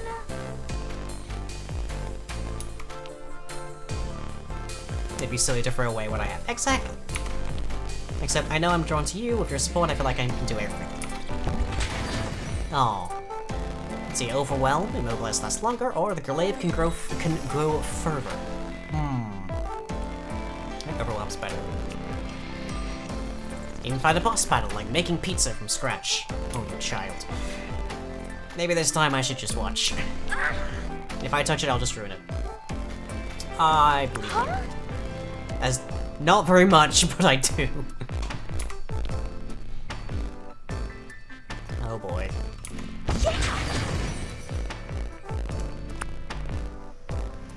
You help Sawyer follow the steps for a pizza margarita from scratch. Soon enough, you're eating the fruits, or starches, of your labor. I love pizza. Italian, American, it's all good, and this, yours might be my fave.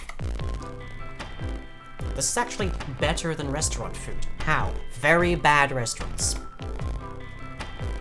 Best friend ever. Whoa! Plus, I just realized we have leftovers for breakfast. This is the best. This is going in my fridge, kid. But it's getting a bit late. I should get some sleep before my exams tomorrow, raccoons or not. Ah, I have that racing game. Sure. Don't know if I can 100% it, but I'll try. And there goes my console as well. I don't mean to be a burden or in the way. And I feel weird asking, but I can't help thinking it would be so rad. Sawyer. Sawyer.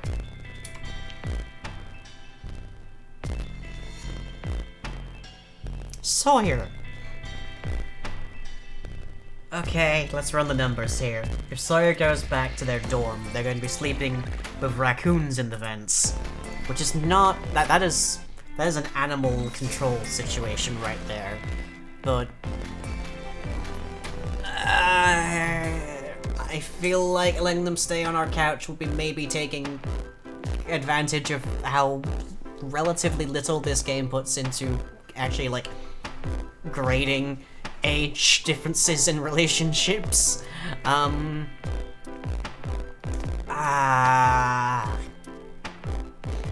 going to say yes. But just this once.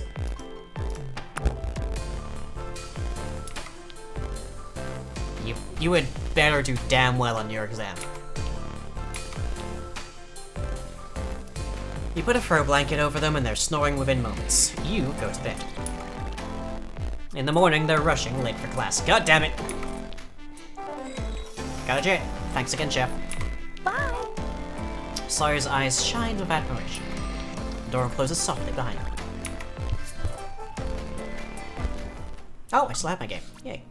Oh no. Sawyer? Sawyer, what? What happened? Cacao's other title besides Chancellor? Emperor something of think of China. No time. Cacao. How am I expected to know this? Davu? I think. How am I supposed to know this?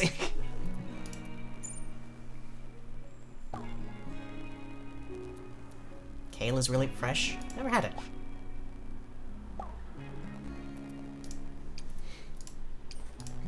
Right.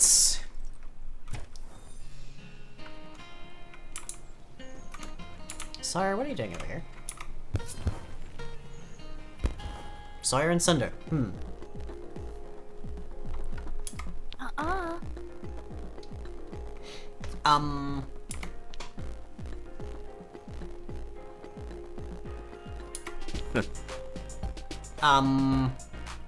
Sunder, what advice are you giving this child?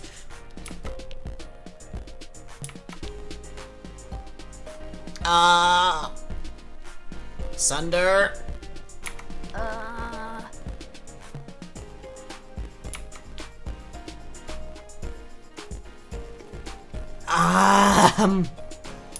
Hey.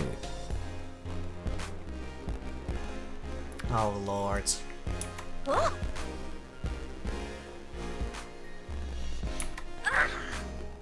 Long enough! Long enough!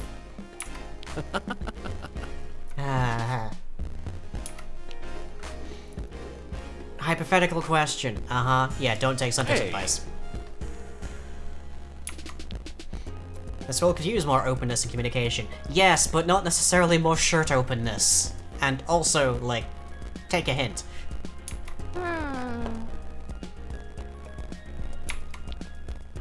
Different scores for different swords. Each person has their own preferences anyhow. Yep.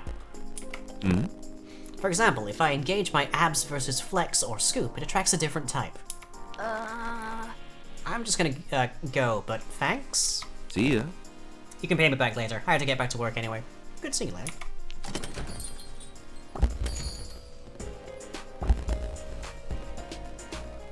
Sawyer flees the scene and Sunder winks as he saunters away.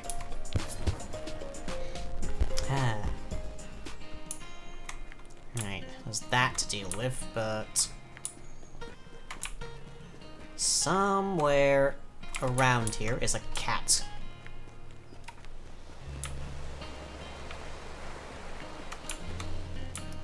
But I'm not seeing it. And Resto Bravura? Whomst? Oh, is that the icon for Pocket? Yeah, that is. Okay, it's because that's the icon in our phone of Pocket's owner. Haha. You find Pocket sitting outside Bravura. It seems close for the afternoon. As soon as you arrive, he stands and walks up to meet you. Oh, I've just noticed that the actual, like, game theme changed to meowing. Oh, that's a nice touch. Pocket rubs his head against the bottom of your legs, purring. He puts his front paws on your legs, looking up into your face.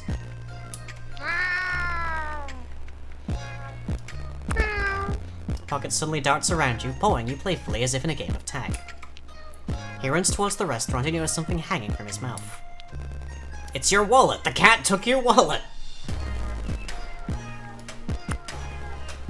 He pushes away into the restaurant door. How did he know it would be unlocked? I just got mugged by a cat! You're alone in the restaurant except for a tired-looking man you assume is the owner. You look a lot like somebody I've met. Can I help you? Are you single? Did you see a cat? This is an eating establishment? You see her wallet on the floor of the restaurant. You go pick it up, all the money is still inside. A clamor rises from the kitchen. Something has gone awry.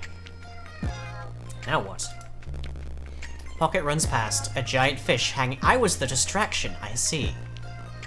I suppose you should call animal control. He's already at the door.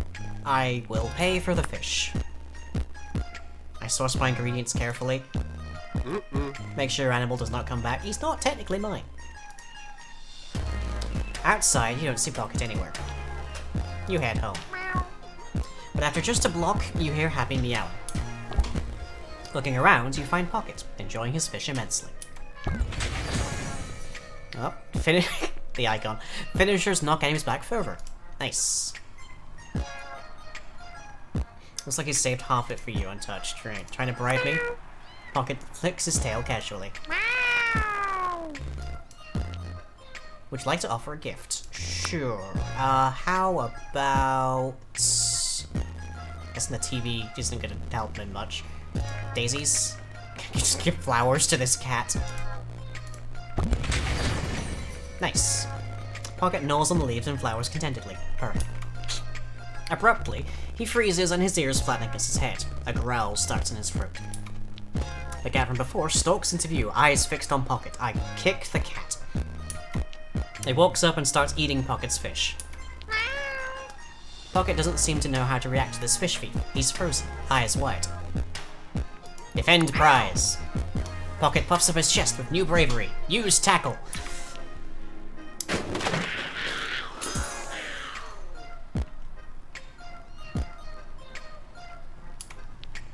It's quickly clear that Pocket is outmatched. Pocket is nearly pinned, but squirms free and runs away at full tilt. The street cat sits down and preens, cleaning its claws free of orange fruit. Kick it. You try to get up the fury to kick the cat, but you can't. She's still too cute. Look at the thing! The thing looks like it would be a battle-hardened general. I think I can kick it. Apparently not. Oh boy, I'm gonna get bad news for that.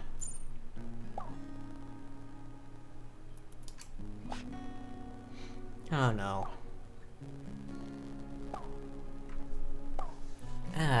He probably shouldn't be going up. Ugh.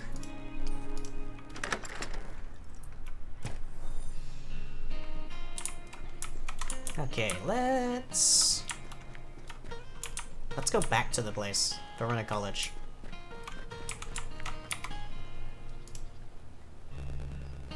Floor 6. I'm convinced that we can finish this with Pocket. Wow.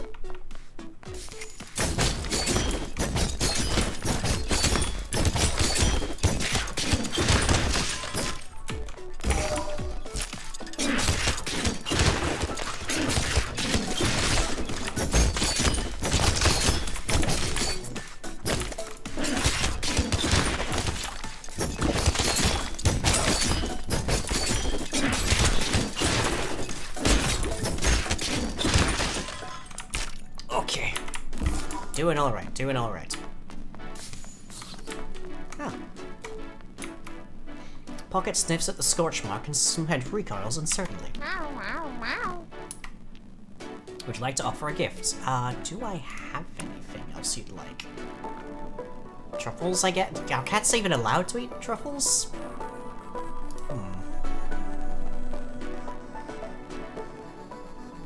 Sneakers, maybe?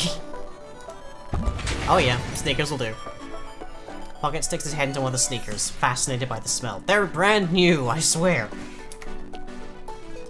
Pocket paces the lab and sniffs at the different jars, pushing one particular one off the floor to smash. Careful of broken glass. Pocket sniffs at a shard of glass nearby and startles backward. Before he can blink, he's turned to his weapon form in your hand. Aww. Well, we've definitely leveled up, Pocket again.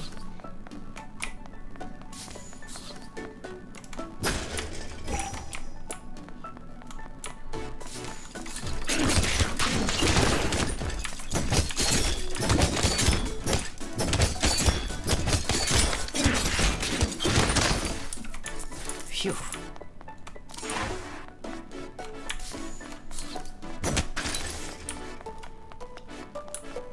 Okay.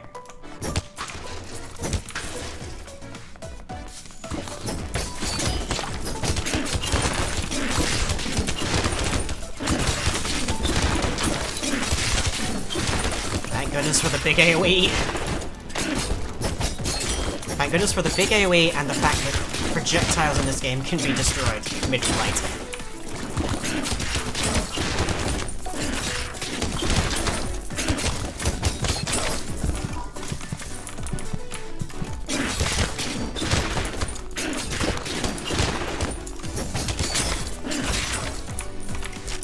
There's another one.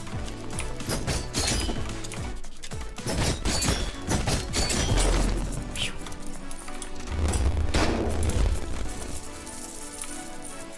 I hope I'm not stealing, like, somebody's budget. Nice.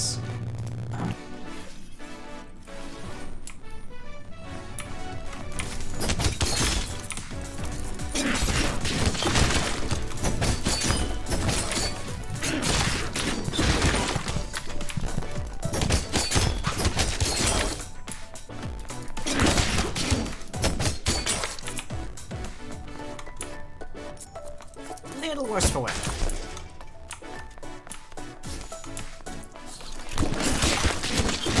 Oh, so of course this is the room I come in next.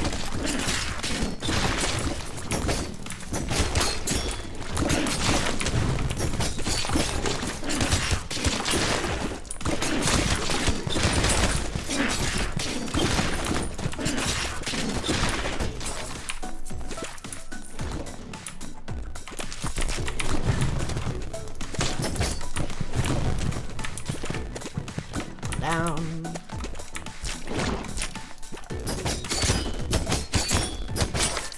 Phew.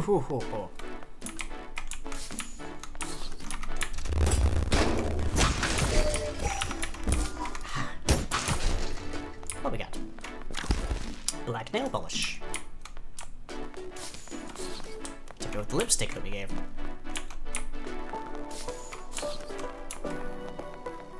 We have barely left the area we started here. Whoa.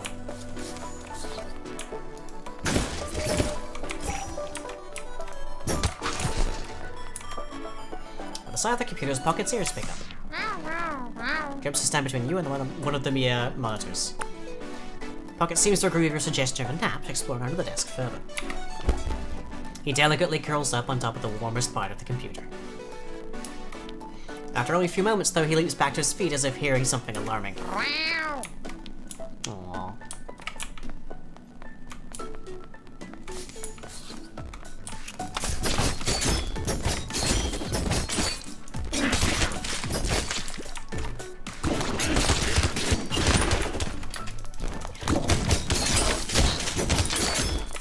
Okay.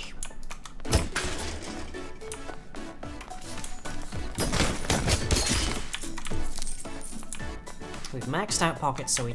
well, the current level, at least, so we just need to find... we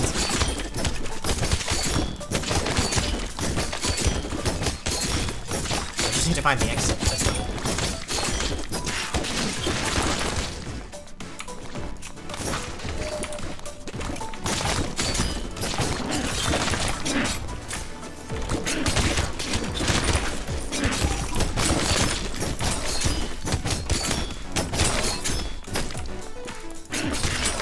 Pocket, very good at crowd control. Definitely. Okay, their outfit.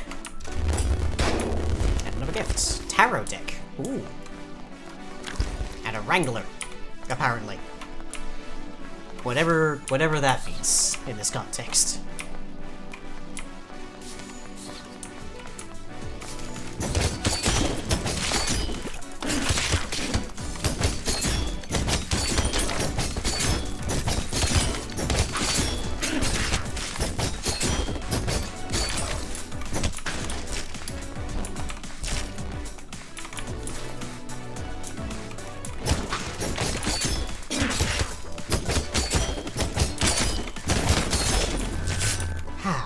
Okay, found the exit. Not sure I found all the loot, but exit is what I'm looking for. Down we go. The final semester.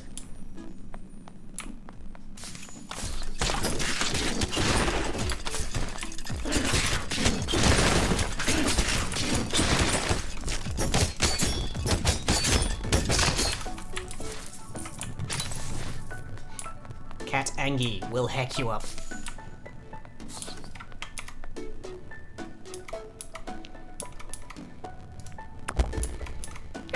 We don't need to, but we might as well.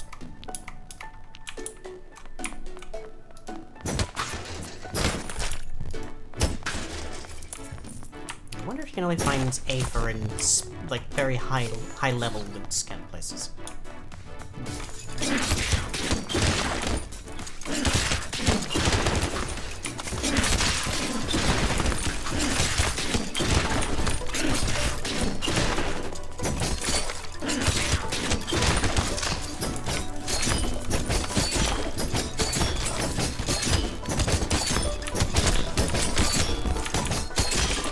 Phew.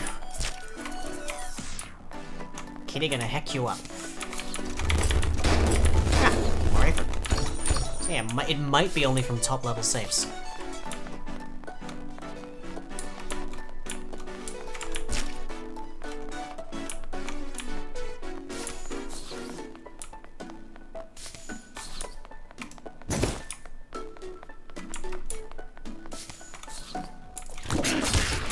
Oh, not this room again.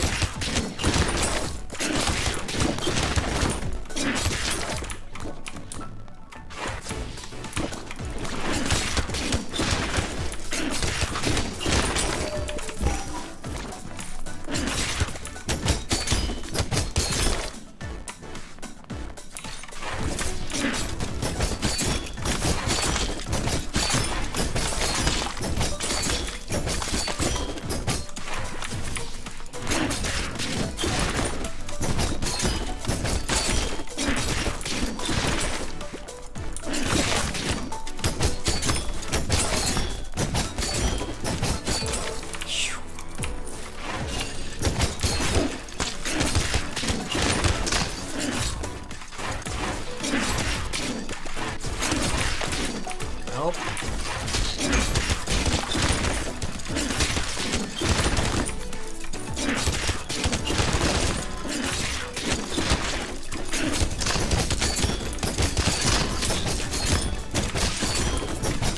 Come on.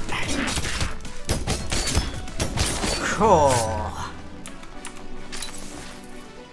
Oh. That was a loss.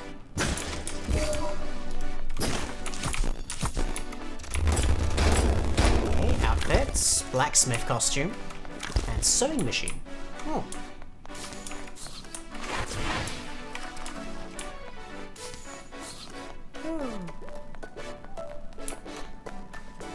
That's required more than a little bit of focus.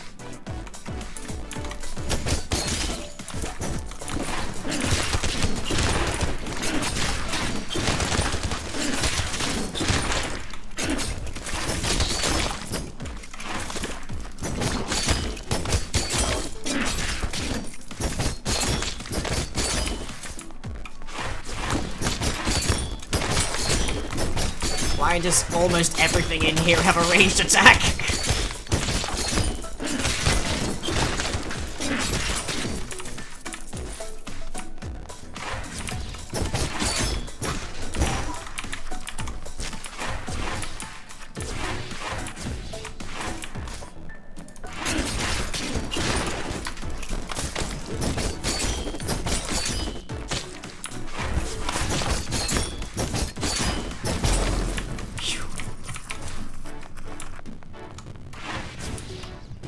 Okay, there's the stairs. Hurrah.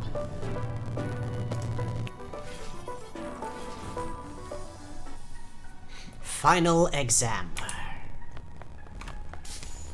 At least we know there's a lift here, so we can get back if we need to. Ah.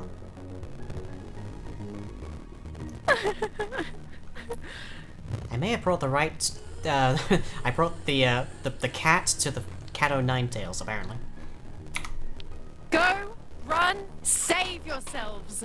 The AI has gone completely mad and will destroy you and us all. The voice actor for this had a lot of fun. You see a whip curl up on the floor, looking very small and frayed. No, really, I'm totally doomed. Please just leave here. I don't mind. I'll find a way to escape eventually. Have some faith.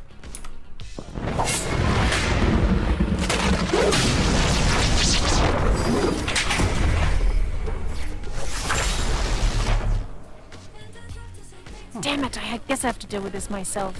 Huh. Ugh. I said please and everything. Ugh.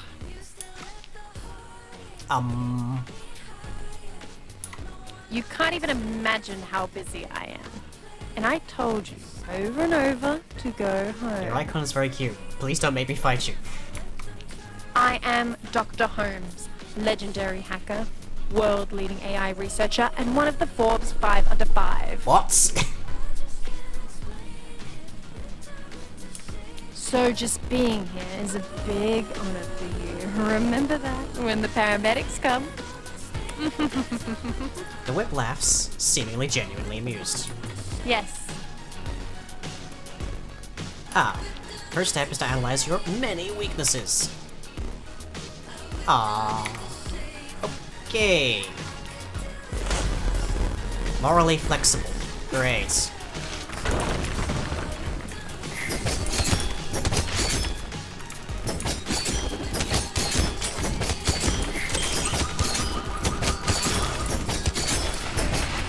Little busy here.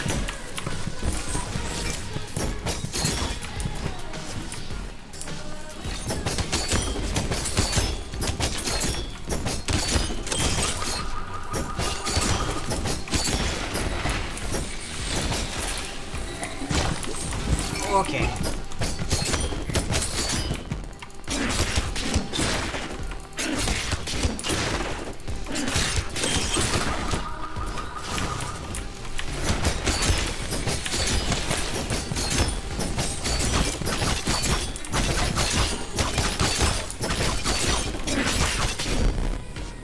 Okay. Cat scratch help?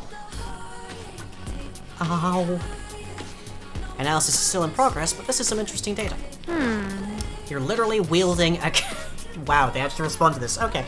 You're literally wielding a cat. I thought that hissing was just some weird role-playing scene. The best cats. Pocket purr softly against your palms. Okay, so I'm fighting a cat and his pet. This might actually be the low point of my career. What do you think? Would you let me pet him, or do I need to win the fight first? He'll love it. Sure. That sounds like an invitation. Also, I got your number, Lang. Should have known better than to use public Wi-Fi. Wasn't me.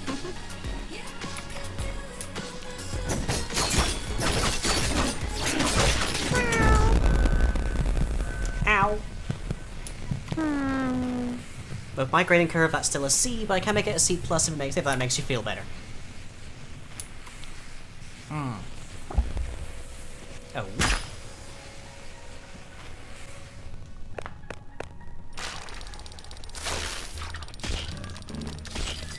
Oh, that's a lot. But now I can go back here whenever.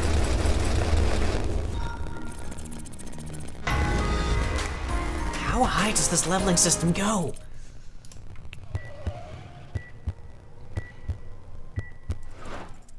Oh. Oh, wow. What?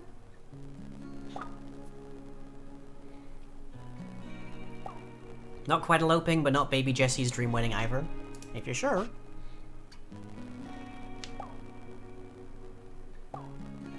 Jesse.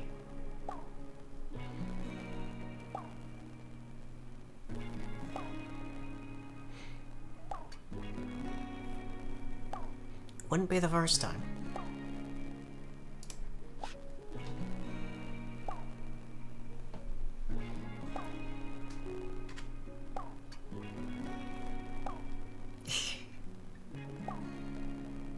Dress code is purple tie.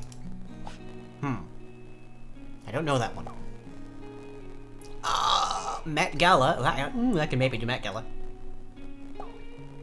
That's tomorrow? Okay, maybe not that fast.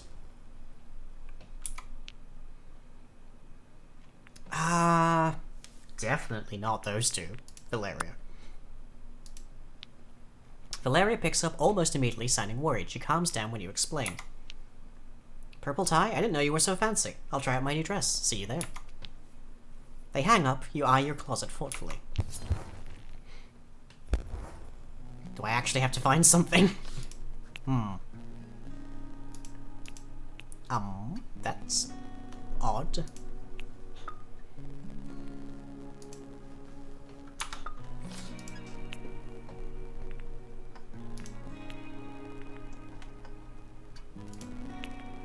That's not bad. That's a little better, maybe. Oh, hang on. Pocket's owner is getting worried. Is this a threat? Did you take my cat hostage?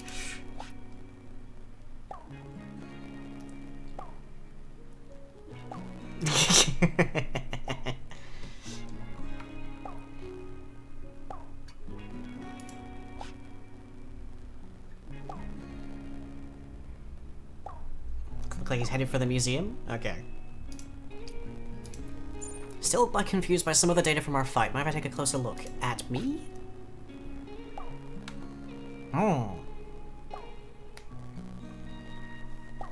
Meet me at the cutting edge gym when you're feeling rested?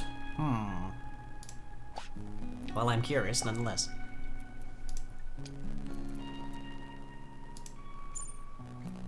Prof finally got back to me. I can't believe this. They've been down there all that time just working. Seems it.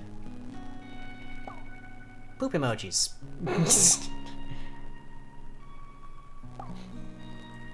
Oh no.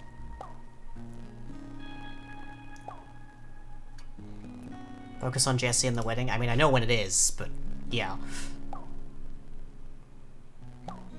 I feel like I maybe answered these out of order, but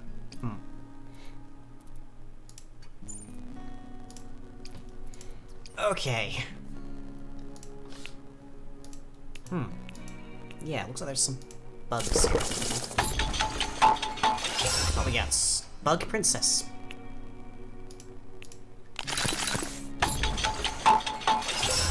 And Machine Zine. And Spooky Zine.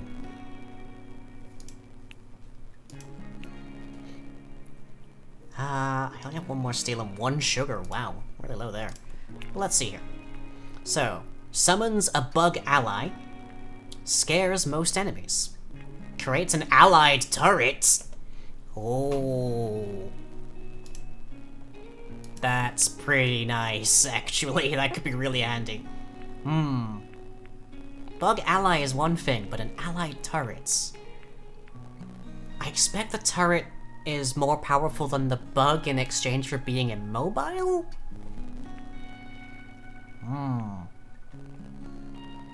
We'll give the bug a shot.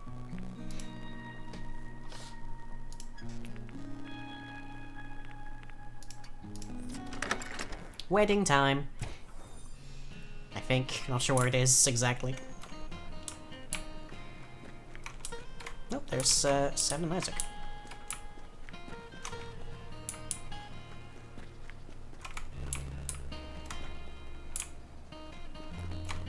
I think I want to go to the wedding before we deal with Eric.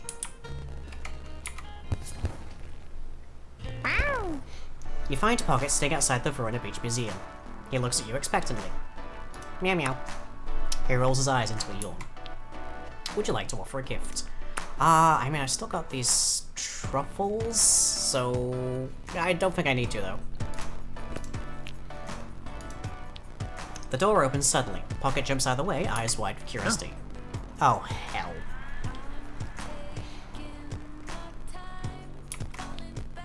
Pocket is suddenly on full alert, as if someone had stepped on his tail.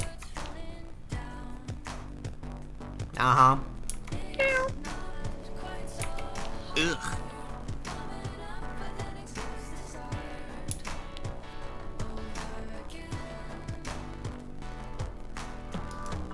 Ah!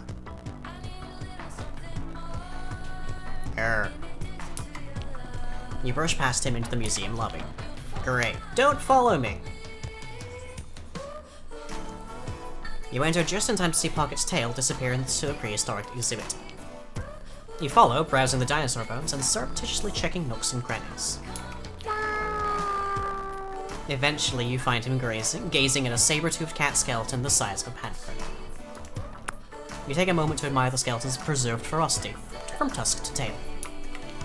The label reads, Smilodon fatalis, excavated in Verona Beach, California state fossil. Pocket releases a small, wheezy sigh at the Smilodon.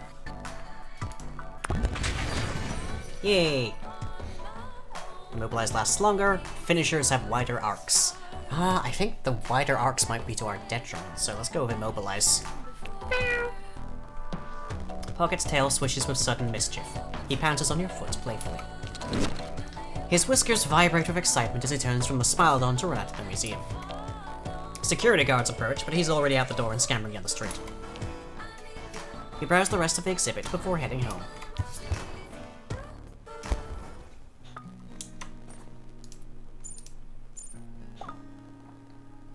He's more educated. Confident. Wish he'd stop attacking my feet. My slippers are destroyed. Not much I can do about that.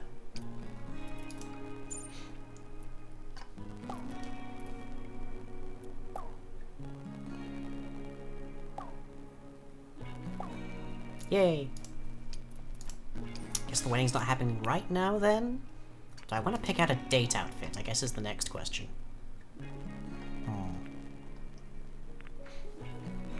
More beverages, but fewer zines. More beverages, but few... Interesting, so the knight helmet and the bike helmet might be either equal in quality, or they could just be... they might be different, like, levels of quality. Aww. That's cute. Higher chance of critical hit. With Pocket, that could be pretty good. Overpriced, but capitalism comes for us all. Oof.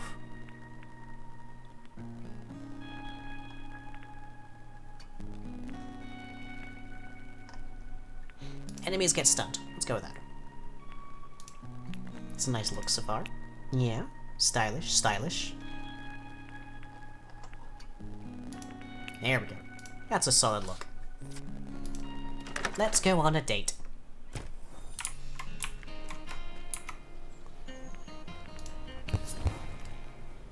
Hey.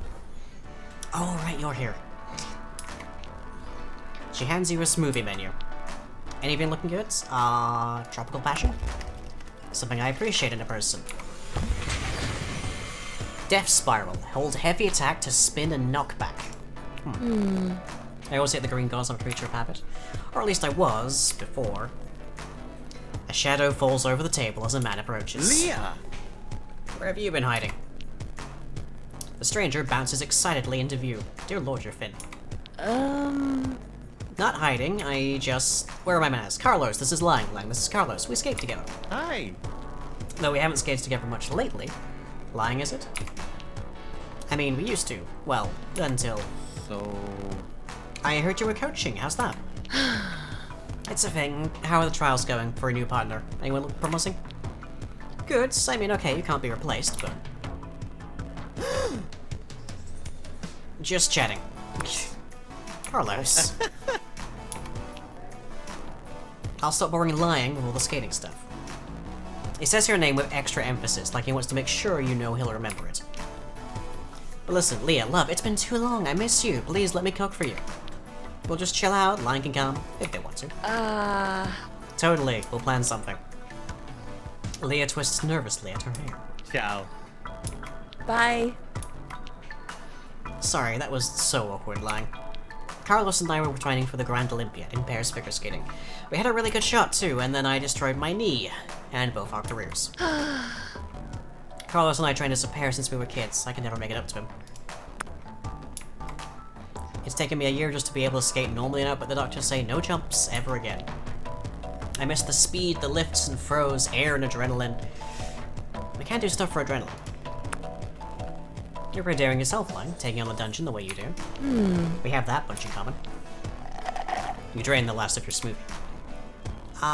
No gifts. I guess it's getting late, but maybe we can get again together sometime? Next time, without Kale.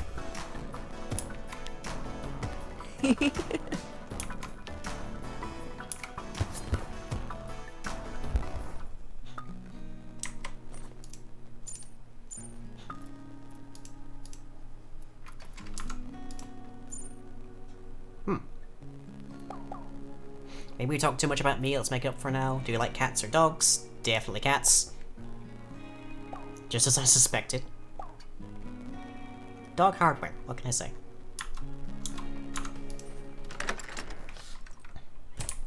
Right, let's go on a date. Oh, okay, I guess we'll talk to Holmes. Hello. You find Dr. Holmes flipping through a clipboard idly. Ah, there you are.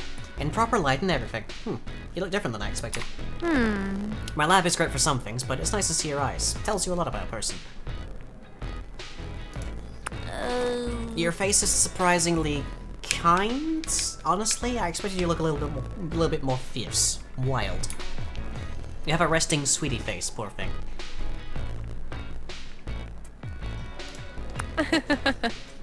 We have a good sense of humor, at least. That's something. I suppose camouflage can have a purpose, even for a predator, assuming you ever pounce. Holmes smiles, then flips a page in the clipboard. I ran a blood test on a sample you, donated to my lab, and you seem normal enough. In fact, that would be the TLDR of my findings. Average. Normal. Unexceptional.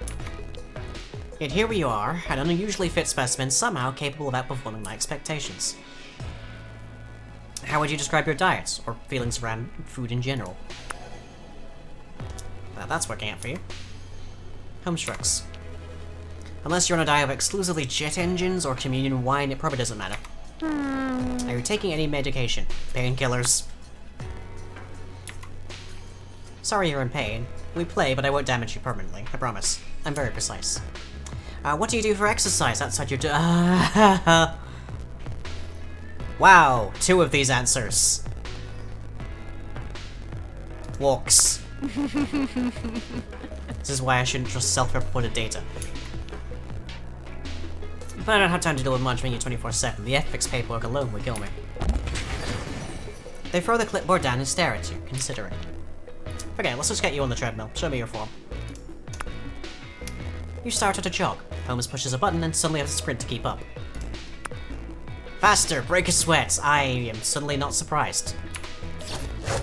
You smell burning plastic as Holmes zaps your backside with a tingling snap. Leah takes a break in her workout to stand next to you, eyeing Holmes defiantly. Everything okay there? I thought I heard a whip cracking. I'm good. If you say so, I have some extra tiger balm if you want it later.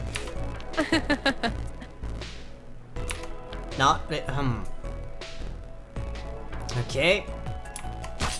Holmes lashes you gently, one tip just grazing your jawline like a fingernail. Now, back to work, let's get you whipped into shape, shall we? Your conductivity is rising. You go for a series of exercises until Holmes is satisfied. You're panting, but they frown. Still normal. Extremely normal. No golden blood, no super senses, nothing. You're just a person. I have to think about this. Thank you for your contribution to science. They leave abruptly without even saying goodbye. You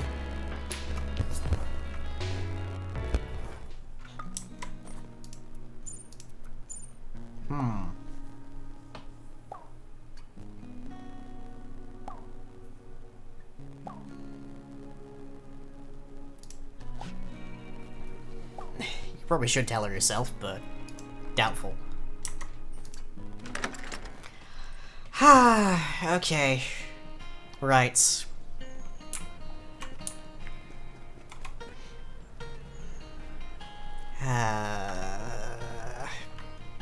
Right.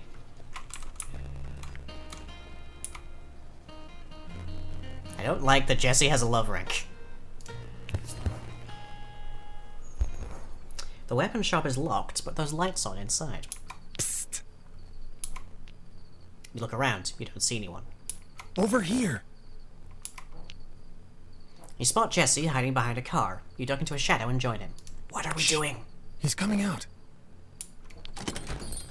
You hear the shop door open and take a peek. You see Eric and his friend conferring. Repeat your orders once more. I don't want any mistakes this time. Kill. No. No killing. Come on, focus. I'm glad I double-checked. Watch. Yes. Watch. Lying. Yes, absolutely. A cookie for you. What kind of cookies do you like? Macaroon? Then attack lying. No. No. What about Oreos? This is gonna take. This isn't going to work at all, is it? Yes, I know you love me. I created you. It's only natural.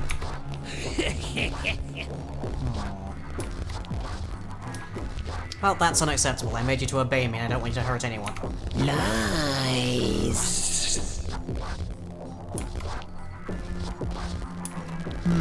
Everyone has faults, but I don't actually want to. You created this. I'm pretty damn certain that's a lie. Lies. Ugh. Fine, come back inside so I can fix you. You're in no state for a mission. The stranger hisses and turns to look straight at you.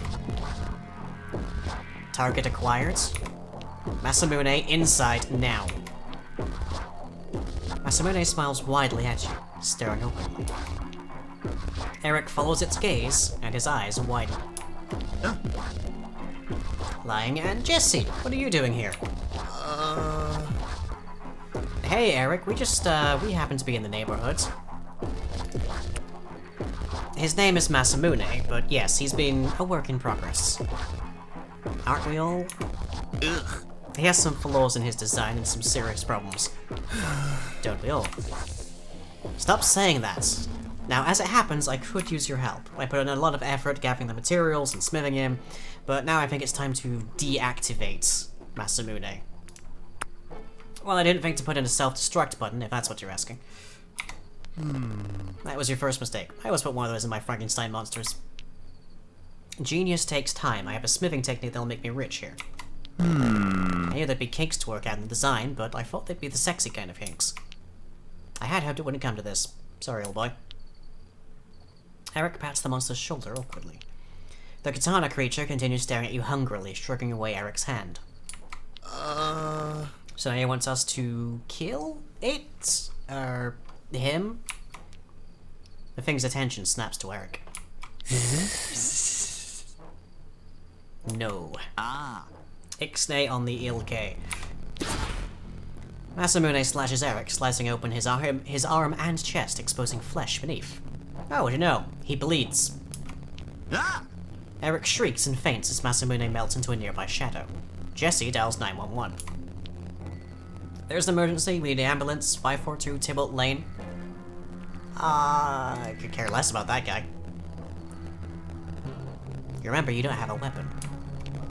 A frustrated curse comes to your lips, but you swallow it with a familiar feeling of helplessness.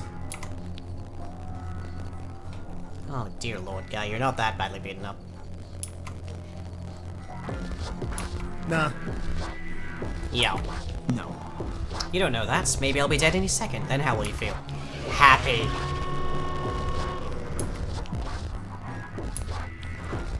A paramedic ushers him into the ambulance and drives away. Well, that could have gone better. At least we found something out. That katana creature's on the loose, though. We better be careful until it's found.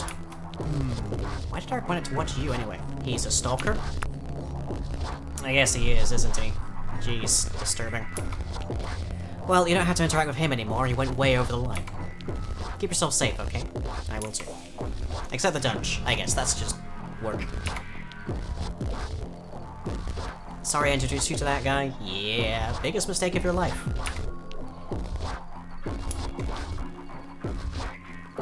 If you don't mind staying on the couch, it would be something at the very least. Let's go. You head home together. You feel your heart leaping up into your throat, thudding, urgent. Jesse comes in and you lock the door firmly behind him. Aha! Jesse pats the couch affectionately. I've missed this. Whenever I had trouble sleeping, I come to the couch and zonk out instantly. He yawns and stretches out, looking remarkably comfortable. At home, even. Night goes. Your head feels cloudy, foggy, with thoughts that leap ahead of you faster than you can catch them. You saw Eric get attacked. What would Katana do next? What is he capable of? No answers come to mind. Only questions. You lie down reluctantly, bracing yourself for hours of tossing and turning. You take a few deep breaths, curling up into yourself. Maybe it's knowing Jesse is asleep on the couch, but you immediately fall into darkness. In the morning, you find Jesse anxiously scrolling at his phone. Oh. You're gonna want to sit down. Nobody's answering their phone. Isaac, Sunder, Valeria, nobody. All my weapon friends are weirdly silent this morning. I was hoping to figure it out before you woke, but here we are. This is bad weird. What if Katana got to all of them somehow? Jesse jumps and knocks on the door. Jesse looks for the people. Aha! Just Samantha, probably a little weirded out too. He unbolts the door and steps out. You quickly lock the door after him. You see an empty stairwell. Weird, where'd Jesse go? You realize despite all of your striving, you're alone. Everyone is gone, maybe forever. You remember all the times you pushed someone away, or made yourself less likable. You laughed at the wrong times, you asked the wrong questions, you were too quiet or too loud. To fix it, you'd have to become a totally different person. Is that even possible? You hear a hissing and jump to realize Katana is standing next to you with a smirk.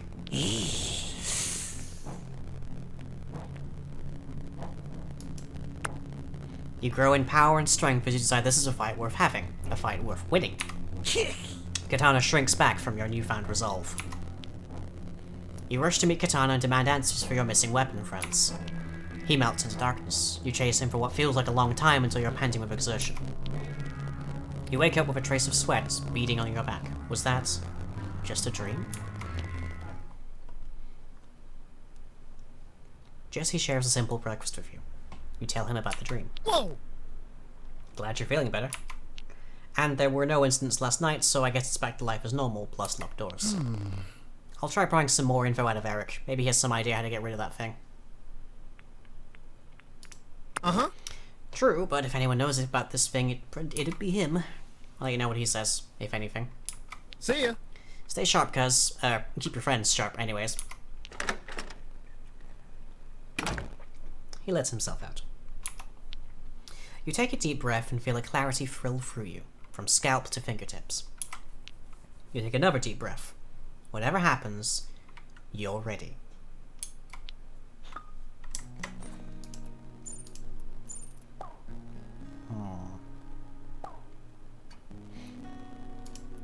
When's my flight? Too soon? Yeah, because they're not going to give me an actual date, are they? I'll try to grill Eric, he's in the hospital, but that means he can't run away. Been taking blacksmithing classes, maybe I can use that. I'll let you know if I find out anything.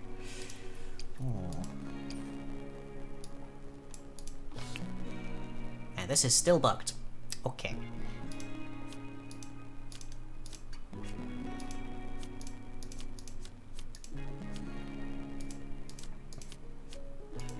I am curious about some of these things, but I can't make out what half of them are. Blacksmith costume. Oh, I get it now. Oh, that's terrible. No.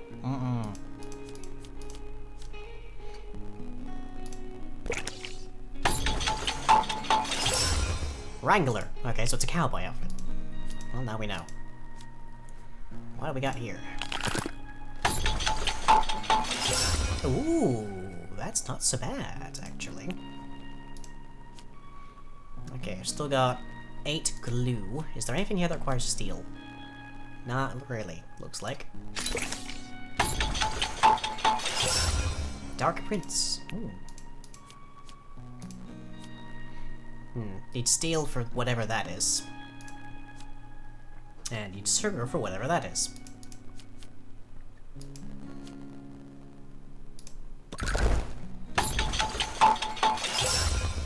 Ah! Goody. Guess they matched the hat.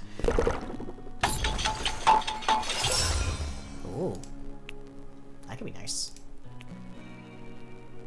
Sure, I'm running out of fabric though. Cat toy! Yay. And whatever this is.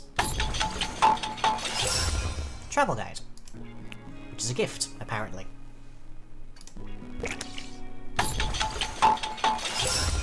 Glitter eyeshadow. Nice. So much tape.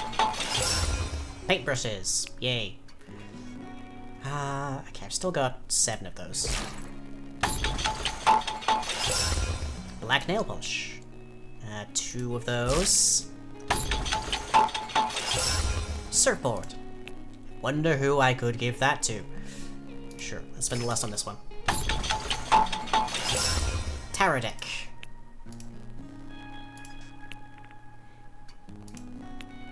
So let's see, that and that is the full cultist outfit. Oh lord. That is definitely some amount of a look, isn't it? Oh. Ooh. Ah.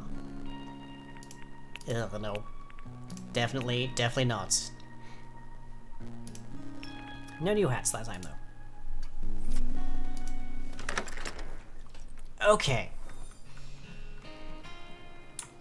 At some point, we're going to have this encounter that actually gets us some amount of winning. We've been through Verona College now.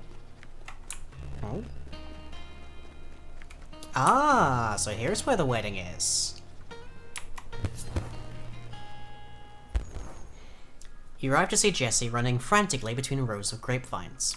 Have you seen her? Is she with you? Samantha? Are you sure? Are you positive?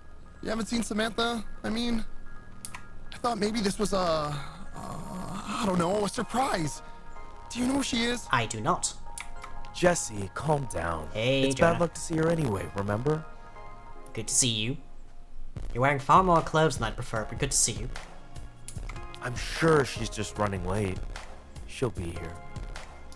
Easy for you to say. Sorry. Didn't mean to snap at you. So let's just split up. Jesse, you go back to the ceremony. Your friends are getting rowdy. You take the parking area, and I'll scour the tasting room in Hillside. Radio. We'll find her. Don't worry, buddy. It'll be okay. Yeah, okay. Okay, right. Thank you. Aww. Jonah gives you a kiss on the cheek. Thanks for helping. I'm sure this will get sorted out quickly, and we'll be on the dance floor in no time. You split up and search for clues. I'm in the vineyard, quietly calling out Samantha at intervals. You end up wandering so far from the main ceremony area that you didn't see anyone at all. You step on a twig that snaps. Hey! You look down and see a stick.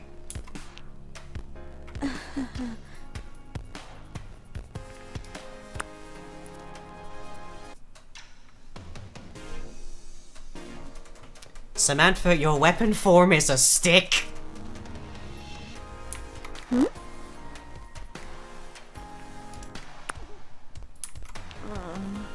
Ha.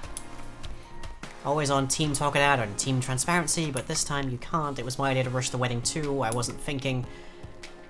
I kept this secret from him for so long, I don't know how to tell him, and now it'd be too late. Huh?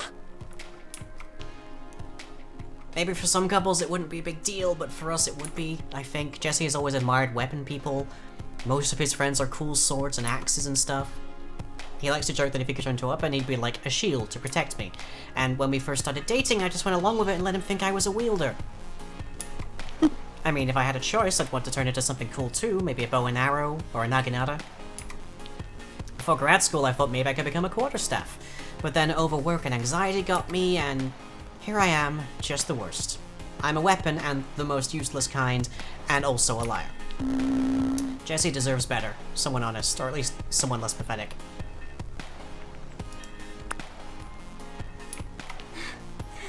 She sniffles and wipes away her tears. Can you walk with me to the ceremony, please? You take her arm on yours and escort her to where Jesse is ready. Samantha! Are you okay? Do you have something in your eye? Yeah. Do you want to talk over here for a minute? Of course, what's going on? It'd be rude to do the telling for her. The couple walks away together as Samantha desperately wipes at her eyes. Hey. Oh! Dang! You... I mean, I guess you'd clean up well, but dear lord, you look practically Grecian. Like Greek pantheon. Oh. You take your time walking to the ceremony together, enjoying the view, and also the scenery. You go to stand in your place on stage. Valeria gives you a playful wink from her seat. You notice Isaac looking very official. He gives you a smile. Looking very good. You see the distant figures of Jess and Samantha embrace and walk apart from one another. The setting sun beats down the back of your neck. You feel a drop of sweat trickle down your spine. Jesse hurries back, wiping at his eyes. Has he been crying too? Jonah pats him on the shoulder. It's happening? How's my hair? Has I have any other issues I should know? Definitely good. Yeah. For real, this is your moment for the rest of your life. Be here now for her and for yourself. And there she is. One breath at a time. Here, come to my right. Stand tall.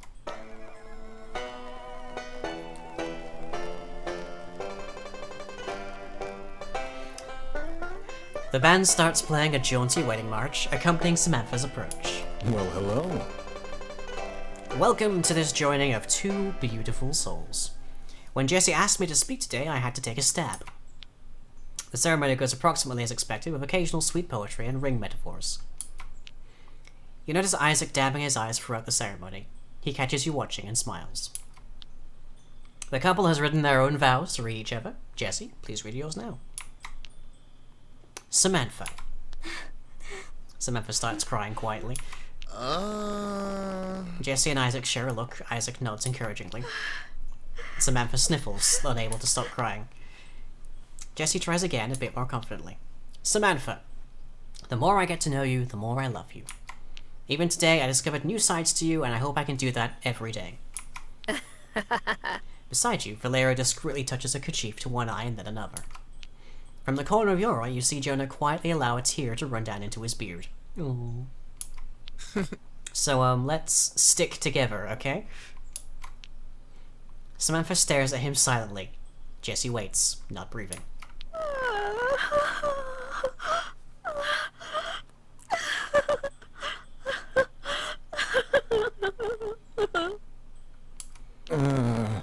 Samantha, I believe you prepared vows too?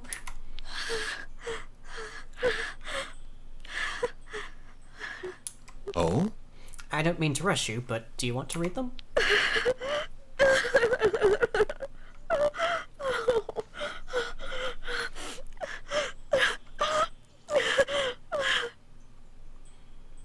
If anyone is only listening to this stream, I promise you this is a wedding scene and not the honeymoon after. Well, let's just, Jonah, do you have the rings? Jonah quickly produces the rings. Hmm? Jesse, do you take Samantha to be your spouse for the rest of time, if she'll have you? I do. Samantha, do you take Jesse to be your spouse for the rest of time, if he'll have you? Blink if you have to. Do. Then I pronounce you wed. May you build a life of joy and fulfillment together as one. Jesse and Samantha look at each other, struck by the moment. Isaac nudges Jesse forward. The couple embraces gently. Samantha takes a deep, steady breath, regaining her poise. The audience applauds as Jesse and Samantha passes by, walking hand in hand to their waiting car. Huh? What was that all about? Some kind of drama?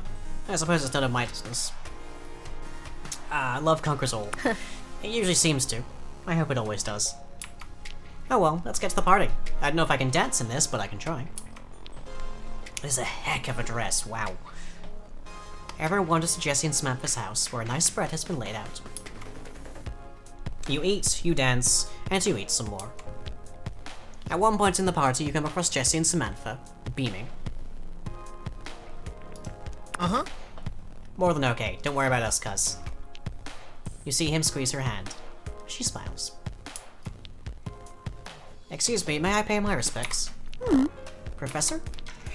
Sorry for crashing, I know I wasn't invited, I just wanted to come say I'm happy for you. And I'm sorry for getting in the way of this. My happiness isn't worth more than yours, I know that. Thanks. Holmes nods and thoughtfully strides away. Their business here apparently complete. Maybe we should have hired Tank to do security. Nah, it makes my resignation letter sting on her desk that much better. Oh ho ho! Let's just dance a little more before I get sleepy. Or, sticky. You got it. You follow them back to the dance floor, and somehow the whole night goes by. Eventually, as people drift away, rosy-fingered dawn starts to show itself in the east. Looks like Jesse and Samantha snuck away at some point late in the night. Good bartender here. Proper strong drink. Shh. She leans into you for a sloppy, drunken kiss. You help her stumble home safely. You wander home and fall immediately into a deep sleep.